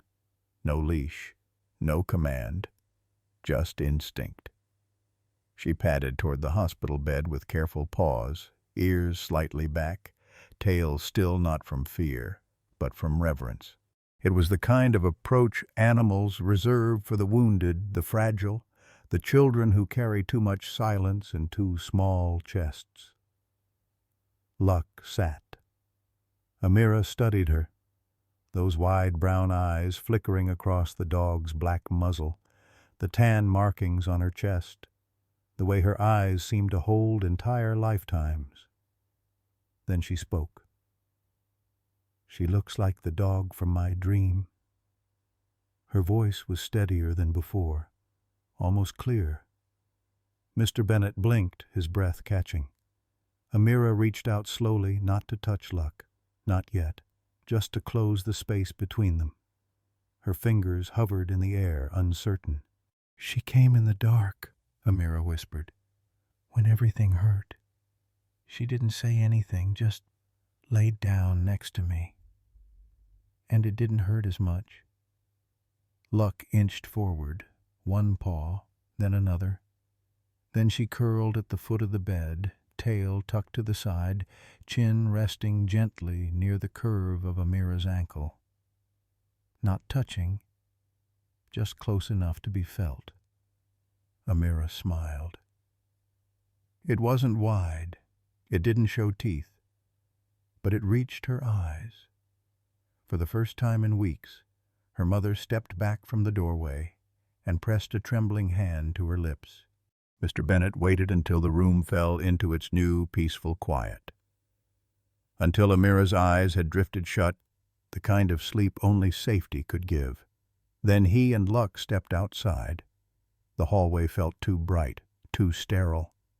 He passed nurses who nodded with tight smiles, a father reading the same line in a book for the third time, a little girl clutching a stuffed giraffe, her IV pole trailing like a shadow. He didn't say a word until he reached the parking lot. When the car door closed behind him, the silence wasn't peaceful anymore. It was thick, full, unbearable. His hands gripped the wheel like it was the only thing keeping him from unraveling. His knuckles turned white. His shoulders shook. Then came the sob, raw, deep, the kind that had waited years to surface. He pressed his forehead to the steering wheel and let it out.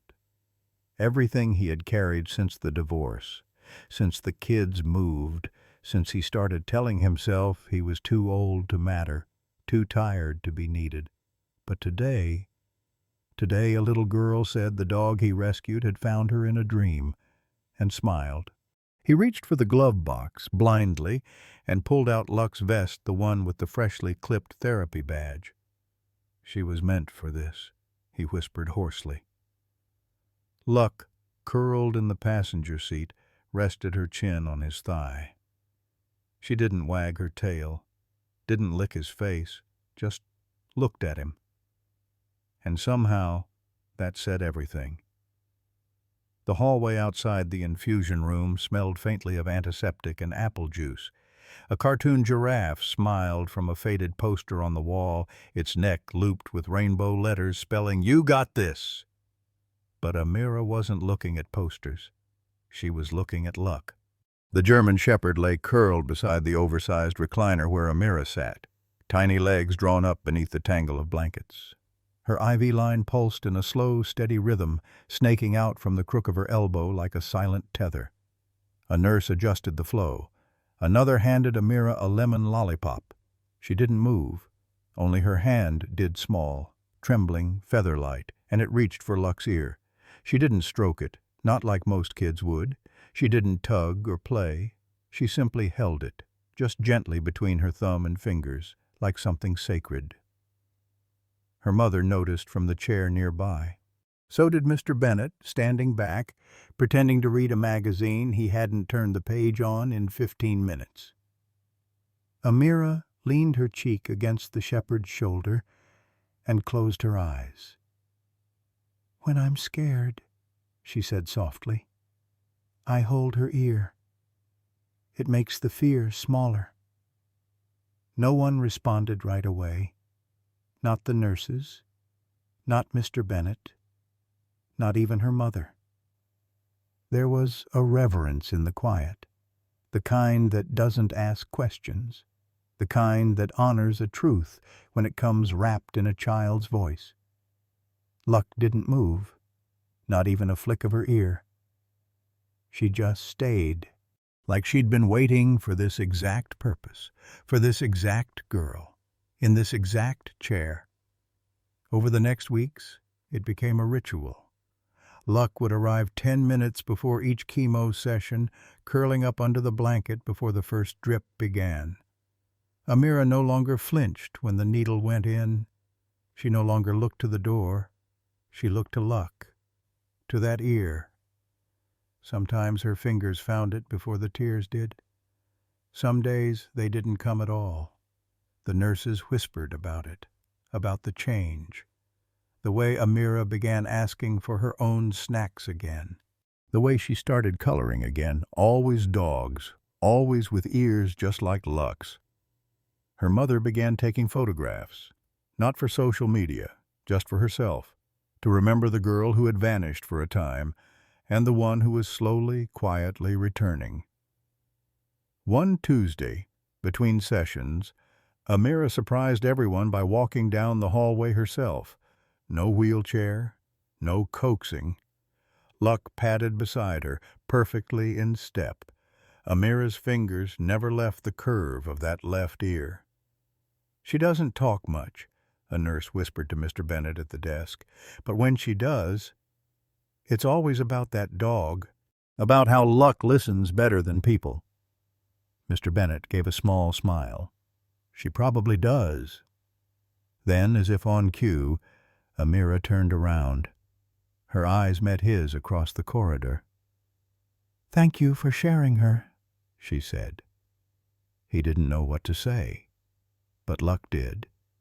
She looked at him just once, and wagged her tail, slow, steady, and then leaned her head a little closer to Amira's palm, letting the child hold on, letting the fear shrink again just a little more.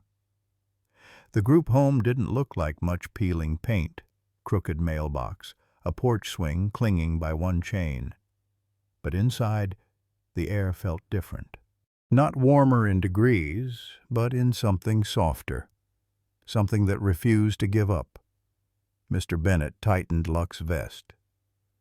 "You ready, girl?" No tail wag, just calm eyes and ears alert. She understood. A staff member met them inside.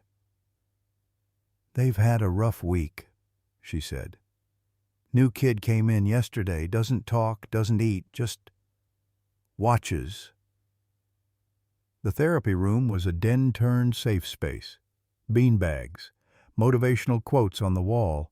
6 teens sat in a loose circle, quiet, guarded, but they noticed Luck the second she walked in, especially the boy in the corner, hoodie drawn, knees up, eyes hollow, hands scabbed over with silence. Luck didn't go to him, or anyone. She simply lay down still, present. 10 minutes passed. No words, just breath. A shift, a soft whisper. "That's a good dog." And then movement. The boy in the corner stretched one trembling hand forward. Fingers brushed her back. No stroking, just contact. Luck didn't flinch, just breathed. The room shifted, shoulders softened. A girl leaned forward. The counselor bit her lip, blinking fast. Later, the counselor pulled Bennett aside. "He hasn't let anyone near him since they found him," she said. Bennett looked at Luck. "She doesn't see broken," he said. "Just people trying to heal." At Shady Grove Park, autumn whispered in the trees. Bennett walked slow, Luck at his side. No destination, just air, just stillness. Then they saw him. An old man on a bench, hat pulled low, hands knotted by time, eyes locked on Luck. "She looks like my Daisy," he said. Bennett paused. "Was she yours?" The man nodded. "Golden coat. She knew when I was falling apart before I did." He reached out, slowly, hesitantly. Luck stepped forward, sat beside him. No command, just choice. His hand found her head. "My Daisy leaned in like this too," he whispered. Then came the tears. Quiet. No sound. Just grief returning through memory. Luck pressed in closer. "I didn't think I'd feel this again," the man said. "Not since she died." He pulled a photo from his coat. A younger him, smiling beside a radiant golden retriever. "She saved me after my wife passed, got me out of bed." Bennett looked at Luck, who had laid her head on the man's knee, as if she'd known him forever. "She does that," Bennett said. "Saves people without trying." They sat there a while. Time held its breath. Then the man straightened, gently stroked Luck's head one last time. "Thank you," he whispered, not to Bennett, but to her. Luck's tail thumped once. Bennett handed him a card. "We visit schools, hospitals, if you ever want to see her again." The man clutched the card. "Next Sunday. I'd like that." As they walked away, the man remained on the bench, photo in hand, looking different, not fixed, just seen. And sometimes that's enough to begin again. The storm came fast. Rain slammed the windows. Lightning turned the living room white, then dark again. Then, click. The power went out. No hum, no fridge. Just wind and breathing. Mr. Bennett sat in the armchair, one small candle flickering before him, fragile light, but steady. Beside it, Luck. She didn't fear the storm. She just watched him, calm and clear-eyed, not because of the storm, because of the memory. Another night like this, years ago. The night his wife died. The night the world went dark inside him. He stared at the flame. "Seems like life keeps finding new ways to go dark," he whispered. Luck didn't move. Instead, she gently placed her paw over his foot. Her way of saying, "I'm here." He stared at her, then whispered, "It wasn't losing her that broke me. It was learning how to live in the after." He reached out. His hand rested over her paw. She didn't pull away. Then her other paw joined his hand, layer on layer. Dog, human, dog. The candle flickered. His throat caught. "You brought the light back," he whispered. She blinked slowly, leaned against his knee. No words, no explanation, just presence. She'd chosen to stay. Outside, the wind howled. Inside, silence finally meant peace. And in that little circle of flickering light, they waited, not for rescue, but for breath. Because sometimes, after loss, the miracle isn't in moving on. It's in not being alone when the dark comes. The snow melted quietly that year, no fanfare, just retreat. Green peeked through white. Sidewalk chalk returned. Boots got lighter. So did hearts. In the center of it all walked Luck scarf green, soft, a bit too long, trailing like a breeze. Daniel had knit it. A small tag read, "Luck," with a paw print. "You look good," Mr. Bennett whispered that morning. She looked up. Tail swayed once. That was enough. Down Sycamore Lane, kids yelled her name. "Luck!" They dropped bikes, popsicles, everything, just to be near her. One boy pressed his forehead to hers. One girl whispered, "You're like a cloud that listens." Mr. Bennett watched from the sidewalk. He didn't call her. He didn't need to.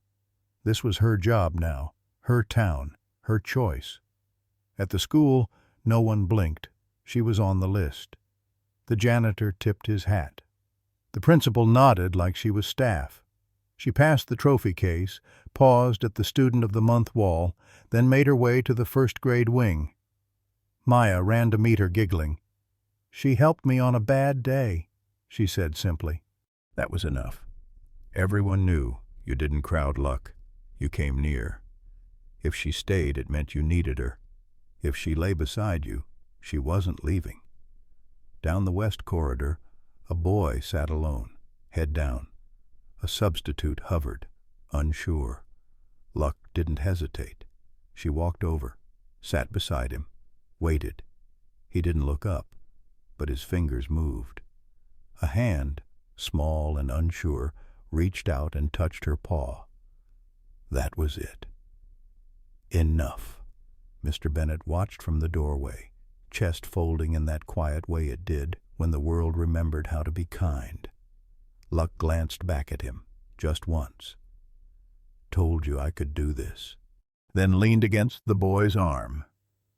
Outside, the last of the snow surrendered.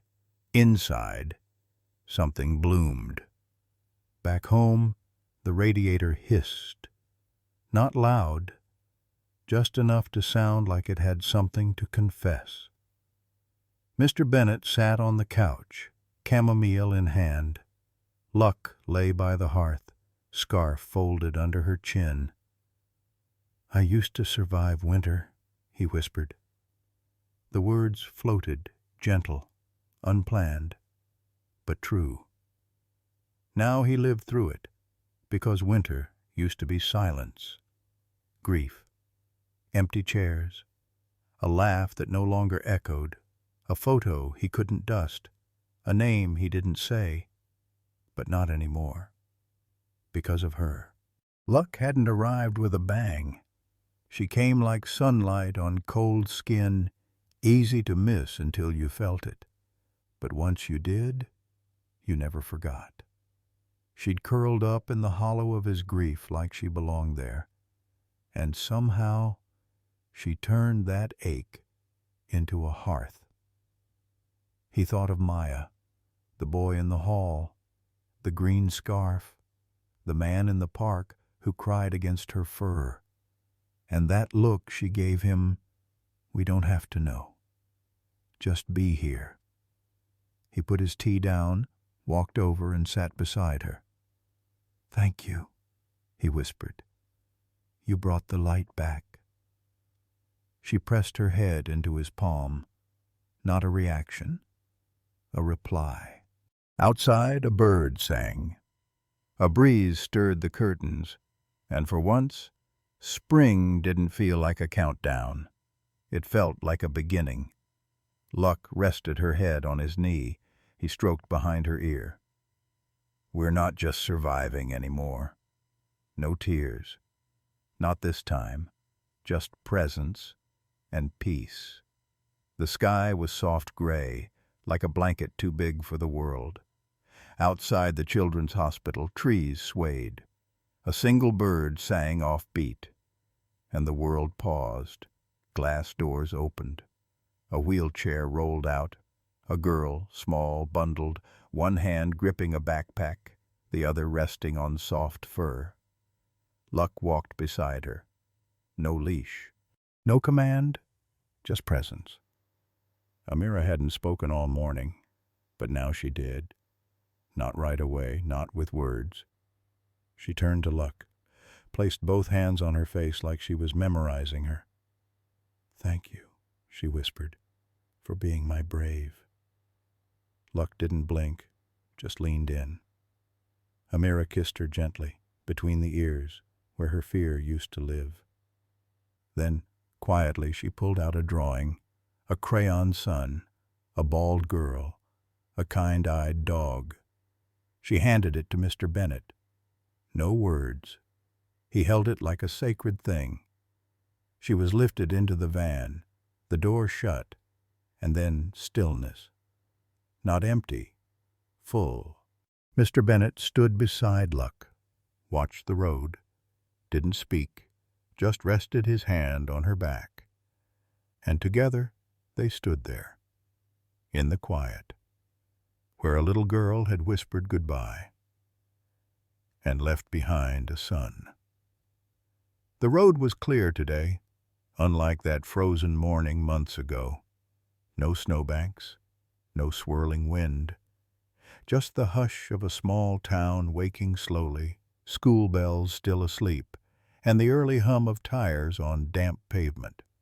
Mr. Bennett's car moved steadily down the familiar street, coffee steaming in the cup holder, Luck riding silently in the back seat, alert, as always, but calm. It was a morning like any other, until it wasn't. As they crested the slight hill by Mill Street, he saw it. That place, the bus stop, same wooden bench, same chipped yellow pole, same crooked pine tree beside it, branches still bearing the memory of snow that had since melted into the earth. Mr. Bennett's foot lifted from the gas without thinking. The car slowed. He turned his head, slow, deliberate. And there it was again. The image returned, uninvited but welcome. A scarf half buried in snow, the small shape of a puppy shivering beneath it. That quiet, breaking look in her eyes when their gaze met. Hope without a voice. He hadn't driven this route in weeks, not since the hospital visits had filled their days, and his thoughts had been so full of Amira and Maya and candlelight conversations. But now, something tugged. Maybe it was the spring air. Maybe it was the green scarf Luck now wore around her neck, Daniel's gift, a symbol of growth, of starting over. Or maybe it was just memory doing what memory does best, arriving softly without warning and pressing a thumbprint into the heart. He pulled over. The car idled. Luck shifted slightly in the back, resting her chin on the edge of the seat to look forward, as if she knew, as if she too remembered. Mr. Bennett placed the car in park. Outside, everything was still.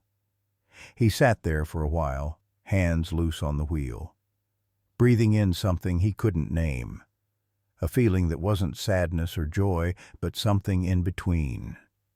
And then, with a faint smile, he whispered, "This is where it all started, huh?" Luck didn't move, but her tail tapped once against the seat. He opened the door. The air met him gently, cool but not cold, soft with the scent of wet bark and morning grass. He walked to the bench, ran his fingers across the worn wood, bent down and touched the gravel near the base of the post where the scarf had once been. Nothing there now, but he saw it anyway, that look, that moment, that silent contract. "I thought I was saving you," he murmured. "But you were saving me." Behind him he heard the soft click of paws on pavement. Luck came to his side. No leash, no command, just presence, like she knew. She stood beside him, not facing the road, but facing him, those steady eyes reflecting something too deep to be explained. He knelt slowly, placing his hand on her neck, just below the scarf. "I didn't give you a home," he said, voice low, cracking. "You gave me one." A car passed in the distance. A bird called from the tree. The wind curled around them. He stayed there with her, kneeling at the place where a heart once broke open and something beautiful had stepped in. Back home, the house was quiet. Not the lonely kind of quiet it used to be. The hollow stillness of grief, of echoes with no names, but a peaceful quiet, the kind that held breath and memory in equal measure. Morning light filtered through the curtains, brushing across the old coffee table where papers, envelopes, and a fading photograph of a younger version of himself with his late wife sat in a wooden frame. He hadn't moved that photo in years. Luck curled on the rug, head resting on her paws, eyes half-lidded but watchful. The green scarf around her neck had loosened, a little frayed now, worn not from neglect, but from love. Mr. Bennett stood near the bookshelf. There, tucked into the back of his grandfather's Bible, between pages that hadn't been turned in decades, was the envelope, the one he had never thrown away. The paper was creased and yellowed along the edges, the ink slightly smudged by time, and perhaps, long ago, a thumb brushed with snow or tears. He slid it out, held it in his hands. He didn't open it. He didn't need to. He knew the words by heart. "Please take care of her." Just 5 words. No punctuation beyond the period. No return address. No explanation. Just trust given to a stranger, sealed in paper, left at a bus stop with a bundle of fur and fear. He remembered how he'd first read it, with confusion, with skepticism. And now he read it like a prayer. He sat slowly in the chair beside the fireplace, the note resting in his palm. The room felt sacred. He looked down at Luck, who had shifted to glance up at him, those dark, unwavering eyes, always calm, always present, as if she knew she was part of something larger. "We didn't know what we were doing, you and me," he whispered. "I wasn't ready. Not really." He chuckled softly, but it was laced with something fragile. You came into a house still echoing with loss. I wasn't just grieving. I was gone. His voice dropped, barely audible now. But you waited. You didn't ask me to hurry. You didn't ask me to be whole. His thumb traced the edges of the paper, then flattened it gently on the table. He looked at it for a long time. I've thought about writing back, he said. So many times, just to say, we tried. We tried so hard. His chest tightened. The words were building in him like waves. She's more than safe now. She's more than cared for. She's known, he said. Every hallway at the school, every hospital room, every quiet bench in the park, she's been there. She's been something. To people who forgot how to feel. His voice broke then. Luck rose quietly and padded over. She rested her head on his knee. He placed a hand over her neck, grounding himself in the warmth of her. I hope, he said softly, whoever you are, Daniel, or David, or just D.I., hope you somehow know. He looked up, blinking hard against the fullness in his eyes. I hope we've done that. I hope we've been worthy. There was no answer, of course, but in the silence, something settled. Something soft, whole. Outside, the wind stirred through the trees. A dog barked in the distance. Life moving forward. And inside, a man and a dog sat with a note, a past and a promise. Not just surviving anymore. Living, remembering, belonging. It was a Thursday, late afternoon, with golden light spilling through the hallway windows of the community center, stretching long shadows across the scuffed tile floor. Mr. Bennett leaned against the doorway of room 3B, the room with soft rugs, low chairs, and shelves of worn picture books. Luck sat beside him, alert but calm, ears slightly perked as if she could already feel something shifting in the air. A soft knock on the center's glass door had come just minutes earlier. The intake form still lay half-filled on the front desk. A caseworker with tired eyes had given a nod toward room 3B. He doesn't talk much, she whispered. Barely eats. Won't meet anyone's eyes. Parents. Not in the picture right now. The boy was already inside. 8, maybe 9. His jacket looked 2 sizes too big, sleeves swallowing his hands. He sat hunched in a beanbag chair in the corner, hood up, eyes down, body folded in on itself like he was trying to disappear into the seams. He didn't flinch when they entered. He didn't move at all. Mr. Bennett took a breath. He'd seen this posture before, more times than he could count. The stillness of children holding in storms. He gave a small nod to Luck. She didn't rush. She never did. Luck stepped forward slowly, paws quiet against the floor, tail low and soft, moving like a metronome of calm. She walked past the books, past the silent clock, and paused just a few feet from the boy. No bark, no whine, no expectation. She simply sat. Minutes passed.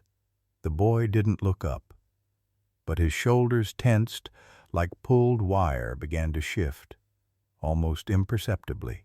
His fingers, clenched into the fabric of his sleeves, relaxed just a little. Luck lowered herself onto the rug. Still no sound. Just presence.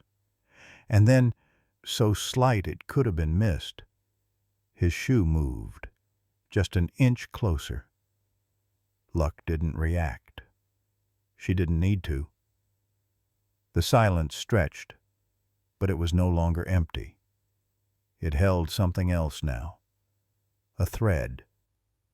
A beginning.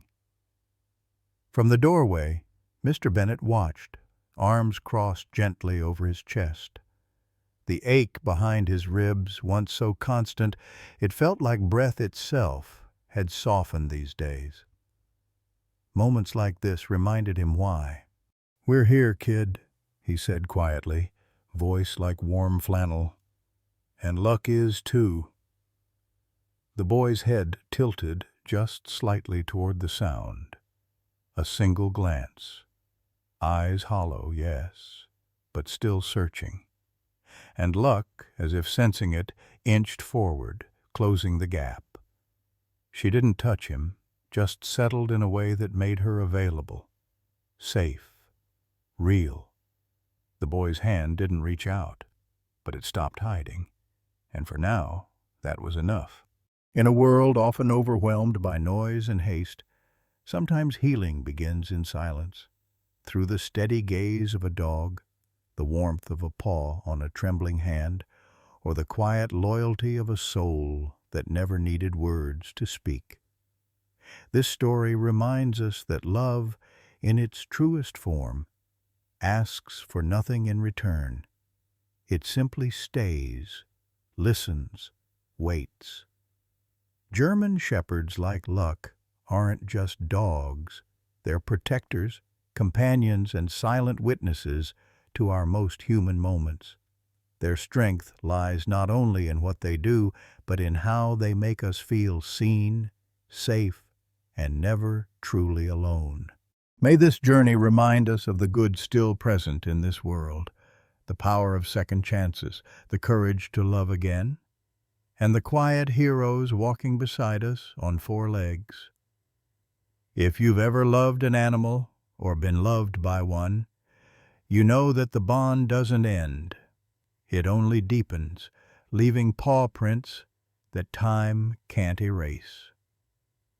So to those who open their hearts to animals, who rescue, believe, and stay, thank you. You're not just saving lives.